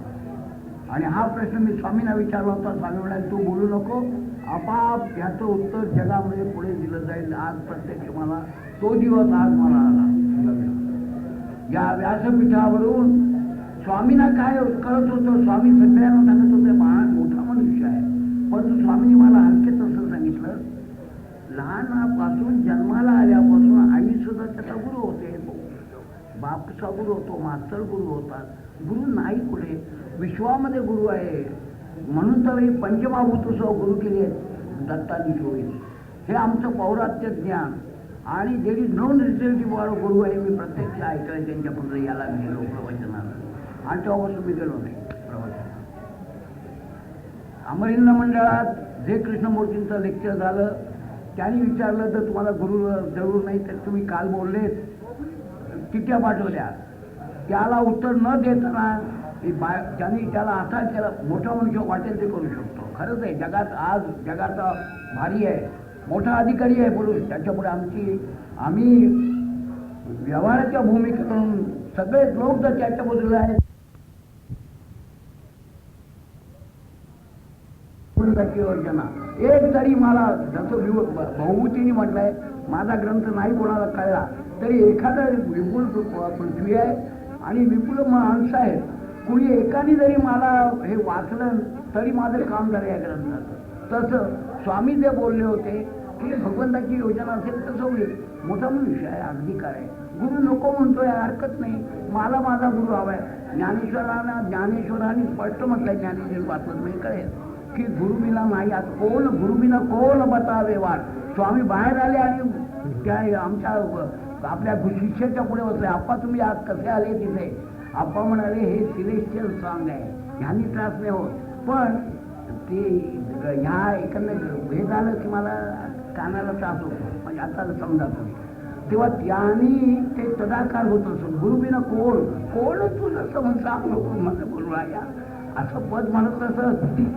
मी म्हटलं आपण तुम्ही सोबत आले म्हणाले, किती वेळा सौभद्र बघितलंय, पण मला एकच पद आवडलं. काय त्याची ठेव, कुठे हंस क्षीरन्याय हो इतका कृष्ण, पण गर्गगुरु ते घेतले वच करून. आणि अण्णासाहेब किर्लोस्करच गुरुभक्त होते, म्हणून तर त्यांचा आद्यपर्यंत नाटक आश्रमामध्ये गुरुभक्ताची लक्षण आहे. आणि गुरुपुत्राची सुगम सोपान भावे करिता ज्ञानेश्वरी. जे गुरु नाही त्यांनी टीका करावी, आमचंच म्हणणं आहे खरं, त्याला कळले आहे असं मी मानायला तयार नाही. पण गुरुपुत्राची सुगम सोपान, तो कसाही असो, बारीक नसला तरी त्याला ते कळतं. सांगता येणार नाही, बोलता येणार नाही, पण त्याला समजतंय काय आहे.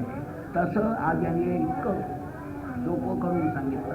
आणि प्रज्ञानंदाला खरोखरच शब्द जे काय जे असेल त्याला लायक आहे असं मला वाटायला लागलं. आणि दुसरी गोष्ट, आज त्यांनी ओवा गुरु जे मी सांगत ते शिष्यात इच्छेत पराजय. मी माझा पराजयत आणि मला पराजयात आनंद आहे. आता माझ्यापेक्षा माझ्या गुरु माझ्या शिष्याने मोठा हो. स्वामींच्या डोळ्यात सुद्धा कधी असू न येणारे, अरे नको म्हणाले असं बोलत हो, जिरवीत जा जिरवीत जा जिरवीत जा. कुणालाही माझे स्वामींच्यात माझ्या टेम्परामेंटमध्ये फरक आहे, पण त्यांनी मला खरोखर स्वभाव अध्यात्म दुरतिक्रमा म्हटलं आहे. परंतु गुरु दुरतिक्रम स्वभाव सुद्धा बदलतो असा मी प्रत्यक्ष बघतोय. माझ्यासारखा चंचल मनुष्य नव्हता, स्वामी मला स्थिर केला. परी बैसकानं मोडे मानसी, ही गुरुची आज मी आठवण इथे तुम्हाला सांगतोय. माझी गुरुपौर्णिमा आता विजाना वाहिली आणि आज माझ्याशी प्रज्ञानंद स्वामींनी खरोखर मला जो किती दिवस चालताय. There is no necessity for guru असं लोक म्हणतात की माझ्याकडे सावंतवाडीपासून तिकडून तिकडून असे पत्र येतात. स्वामी तुम्हाला मला प्रश्न मामा तुम्हाला मला प्रश्न विचारत आहे, गुरुची काय जरूर आहे. आणि वाचलंय ते अत्यंत विद्वान मनुष्य डॉक्टर लेले बरेच माणसं आहेत, मी नाव घेत नाही, आपलीच माणसं आहेत. परंतु आणि ते लेले आल्यानंतर मात्र ते सरेंडर होऊन गेले. ते बरं झालं म्हणजे समजलेलं. पण एक मनुष्य मसुडेकर नावाचा मनुष्य नाव घेऊन सांगतो. दोन्ही तिन्ही प्रश्न आला आणि त्यांनी तो कधीही तो म्हणाला आहे मोठे भक्त. बरं म्हटलं जोडी फार छान. मग म्हटलं माझ्याकडे कशाला आले तुम्ही, त्यांच्याकडे जायचं नाही. म्हणाले मला एका गुरुनी सांगितलंय तुझा नियत गुरु म्हणजे मोक्ष गुरु पेन येत आहे. कुठे कोणी सांगितलं म्हणाले, तो म्हणाले त्या वाडीला तो गुरु आहे, त्यांनी त्याला हे झालं तू पेनला जाण तिथे कळ. म्हटलं मग आजच्या तुला तुझा गुरु भेटायला फार वेळ आहे, कारण गुरुची जरूर नाही तर मी जर गुरु तुम्हाला मानायला तर माझी जरूर काय. तू माझ्यावर आर्ग्युमेंट करताय गुरुची काय जरूर आहे. नाही म्हणाले मला समजावून जा. कितीही समजावून दिलं तरी तर्कट मनुष्य स्वामी तर्काचा काही थोडा वेळ फायदा आहे. यात्रा वन्नी तत्व धोमा असावा, परंतु आती गेलं की मग तो बाप माझा कशावर आईच म्हणजे कशावर नाही. मी बघितले अत्यंत म्हणजे शेवट सद्धस्वतात एवढं सदैव ज्याची ज्याची श्रद्धा तसं त्याला. म्हणून आम्ही श्रद्धावान लोक असतो या मार्गातले. आणि आम्हाला गुरुच्या ठिकाणी नगरोर अधिकम असा आमचा भाव आहे. आणि त्यासाठी आम्ही गुरुचं शासन मानतो. आम्हाला गुरुशिवाय दुसरी संस्था नाही. तेव्हा आम्ही त्या दृष्टीने प्रज्ञानंदाने आता जे काही आपल्या सांगितलं तर त्यांना या सद्गुरू स्वामी स्वरूपानंदांच्या आजच्या या उत्सव प्रसंगात गुरुपौर्णिमेनिमित्त आज मी त्यांना काय देणार. ह्या ज्ञानाला काय तोडाय का, याला काय नारळ पण हे पूर्ण फळ आहे म्हणून हे प्रतीक आहे. हे प्रतीकच द्यायचं. त्यांनी सांगितलं गुरुची सेवा हे जे आहे ही तरी त्यांनी सेवा जो मनुष्याचं जमतंय तो काही असं इच्छा नाही म्हणून आता बदल तो व्याला पॅराडॉक्स आहे. आपण बोलता काही जरूर नाही एकचली याच्यात काय आहे तुमची सेवा पूर्ण झालेली आहे आणि तुम्ही जे मागणं मागितलेलं आहे ते तुमचं असंच पूर्ण केल्याशिवाय सद्गुरू तत्व राहणार नाही म्हणून तुम्हाला मी आणि त्याबद्दल आज तुम्ही जे प्रवचन केलं ते सद्गुरू तर्फाचं सद्गुरू गुरुपौर्णिमेचा एक कवळ घालावा असं आमची पुरी नाथपंथाची गेल्यानं माहीत नसेल कदाचित कारण ते त्याला शोध नसेल लागला नाथपंथाच्या यांना नाही. पण माझ्या पारंपरिक दृष्टीने गुरु पौर्णिमेला जो जातो तो गुरुनी शिष्याला भरवावं. काय भरवायचं आहे आता आला वडील जसं सांगितलं तसा आमचा संकल्प आहे. मी ह्याच्या मार्फत माझं प्रेममुद्रा जी पुन्हा त्यांची जागृत करताय. सर्व विश्वावर प्रेम कर, सर्व विश्वावर हे कर, हे सर्व सर्व वासुदेवमय असं आहे. हे सर्व तिथे अपपर भाव नाही, शत्रू नाही, मित्र नाही अशी अवस्था. यासाठी आता तुम्हाला मी कवळ देतो आहे. आता शंभूराव तुमचा राहिलेला कवळ तुम्हाला मी देणार आहे. यानंतर रात्री श्री नार्वेकर आणि त्यांचे सहकारी त्यांचे सुश्राव्य भजन झाले. त्यानंतरच्या भाषणात परमपूजनीय मामांनी आपला सोहम संप्रदाय आणि पंत बाळेकुंद्री महाराजांचा अवधूत संप्रदाय म्हणजे दत्त संप्रदाय यांच्या एकात्मतेचे विश्लेषण केले. अवधूत या व्यासपौर्णिमेच्या दिनी सर्वांनी सर्व अवधूत मेळावा विशेषतः मला तरी महाराष्ट्रात अवधूत मेळावा फक्त पंतांचा होता. परंतु जेव्हा मी स्वामींकडे गेलो तेव्हा स्वामींना मी म्हटलं आपण कोण हो? तेव्हा ते म्हणाले पंत आहे. पंतांचं प्रत्यक्षच अवधूत. पण आपल्यातले जे 20 आखाडे आहेत त्या 20 आखाड्यात आनंद आणि अवधूत हे अवधूत म्हणजे आपण त्यांच्या अगदी जवळ जातो.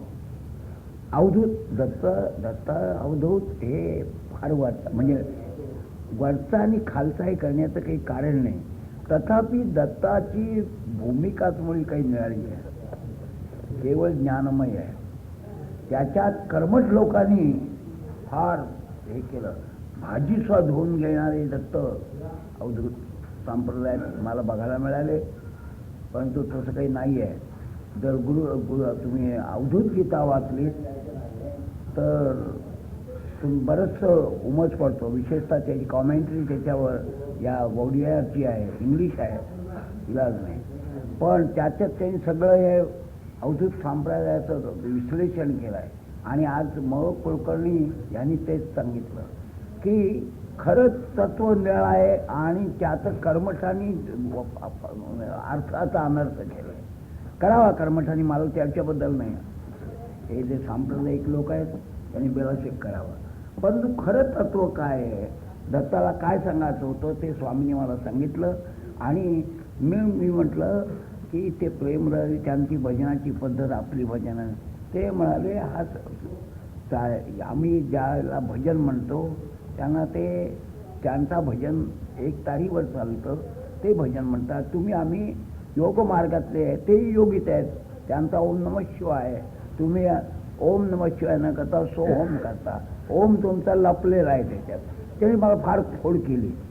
पण ते म्हणाले मला तिथपर्यंत खरोखर माहीत नव्हतं की पंत महाराज सोहममध्ये आहेत म्हणून. मी इतकं पंतांचं वाङ्मय वाचलं पण मला ओंकाराचे आहेत त्यांचे बरेचसे. पण सोहम आहे तर 1-2-3 ठिकाणी मला सोहम मिळालं. पण पंत हे सोहमचे असतील हे काय मला कल्पना नाही. स्वामींनी सांगितलं तुम्ही तेवढं वाचलं पंतांचं सांगता. पंत प्रत्येक पंथात विशेषतः अवधूत संप्रदायाला सोम हा तेथेच हा हरिद्वार जसा आहे तसा दारवंट आहे. ज्या वेळेला जायचं असेल त्यावेळेला दारवंट उतरल्याशिवाय त्या सोहमच्यातनंच गेलं पाहिजे. त्याला प्रत्येक पंथाला जर शेवट जायचं नसते भक्ती मार्गात असेल तर सोहम नाही करू दे तरीसुद्धा जायलाच लागेल. त्याला ती नामाचा इतका एकरूपता येते की नाम आणि नामी एकच होतात. तर आज हे अवधूत आणि जे काही भजन म्हटलं, आरती नाही आरती केली. आपण खरोखर आरती करतो, आरती आहे का? आरती म्हणजे कळवळून प्रेम, ज्याला अर्नेस्ट डिझायर म्हणतात इंग्लिशमध्ये. इंग्लिश बोललो म्हणजे कळतं. आरती नाही ती आरती केली. आरती शब्द बदलला, आरतीवरून आरती झाली आहे. आरती तुझ्यात काय आरती आहे? पोटात काही नाही, उमाळा नाही. उमाळा तेथे पाहिजे, उमाळा भक्तीचा उमाळा लागतो. अष्टभाव दाटून आले पाहिजे. आरती कधी रस खाला जणू काय सद्गुरू माझ्या रूपात येऊन सद्गुरू आपलीच आरती करेल. हो करील. तो त्यावेळेला भानावर नसतो, काय करतो हे कळत नाही. तो केवळ लोकसंग्रहासाठी करीत नसतो. तेव्हा ही अशी अवधूतांची लक्षणं आहेत. आणि आज त्यांनी परत दरबार नाही म्हटला, कारण वेळ झाला. मी काल दमलोय, कालपासून हे सगळ्या लोकांनी मला सांगितलं. मी म्हटलं आज यांचे 3-4 वाजता आले. मला या लोकांनी सूचना केली, मामा 3-4 वाजता जर चाललं तर आम्ही खलास, म्हणजे उद्यानं आम्हाला पहाटेच काही उठता येणार नाही. तेव्हा मी म्हटलं तुम्हाला गाड्या पकडता येतील, ते पण दमून याल. पण ते म्हणाले येणारच गाडीने, इथे बसतील पुन्हा चालले. तसं नाही व्हायचं म्हटलं, ते ऐकते. आणि खरोखर आज दुसरी गोष्ट, ही तर हा दुसरा मेळा दमलाच, पण त्याच्यात खरे पंतांच्या नात्यातलाच गरजचा भाऊ, म्हणजे आम्ही त्याला खरा अवधूत म्हणतो. खरा अवधूत नाही बघ, कुठे आहेत काय? नाही, खरा अवधूत याचा अर्थ पंतांच्या रक्तातला जे अवधूत संप्रदायाचं रक्त आहे ते त्यांच्यात अद्याप आहे. अद्याप आहे. काही पिढ्या असं चालेल. आणि ते त्यांनी टिकवण्यासाठी सातत्याचा प्रयत्न ठेवावा. आजही तुम्ही येथे येतात, सगळे जमता, हे ते रक्ताचा पुढली पिढी त्याच्यात मिसळत गेली पाहिजे. सारख्या ओढेला आत नाहीतर काही दिवसांनी सुकून जाईल. हे ओक सतत वाढत राहायला पाहिजे समाजात.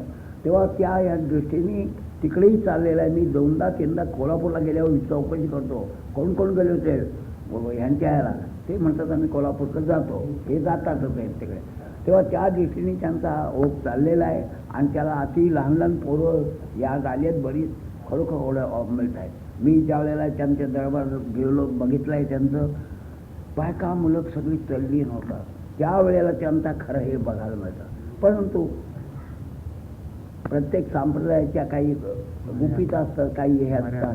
तेव्हा त्या दृष्टीने त्यांनी आज सगळे इथे येऊन आपला एक मेळावे अवधूताचा संप्रदायाची चुणूक दाखवले.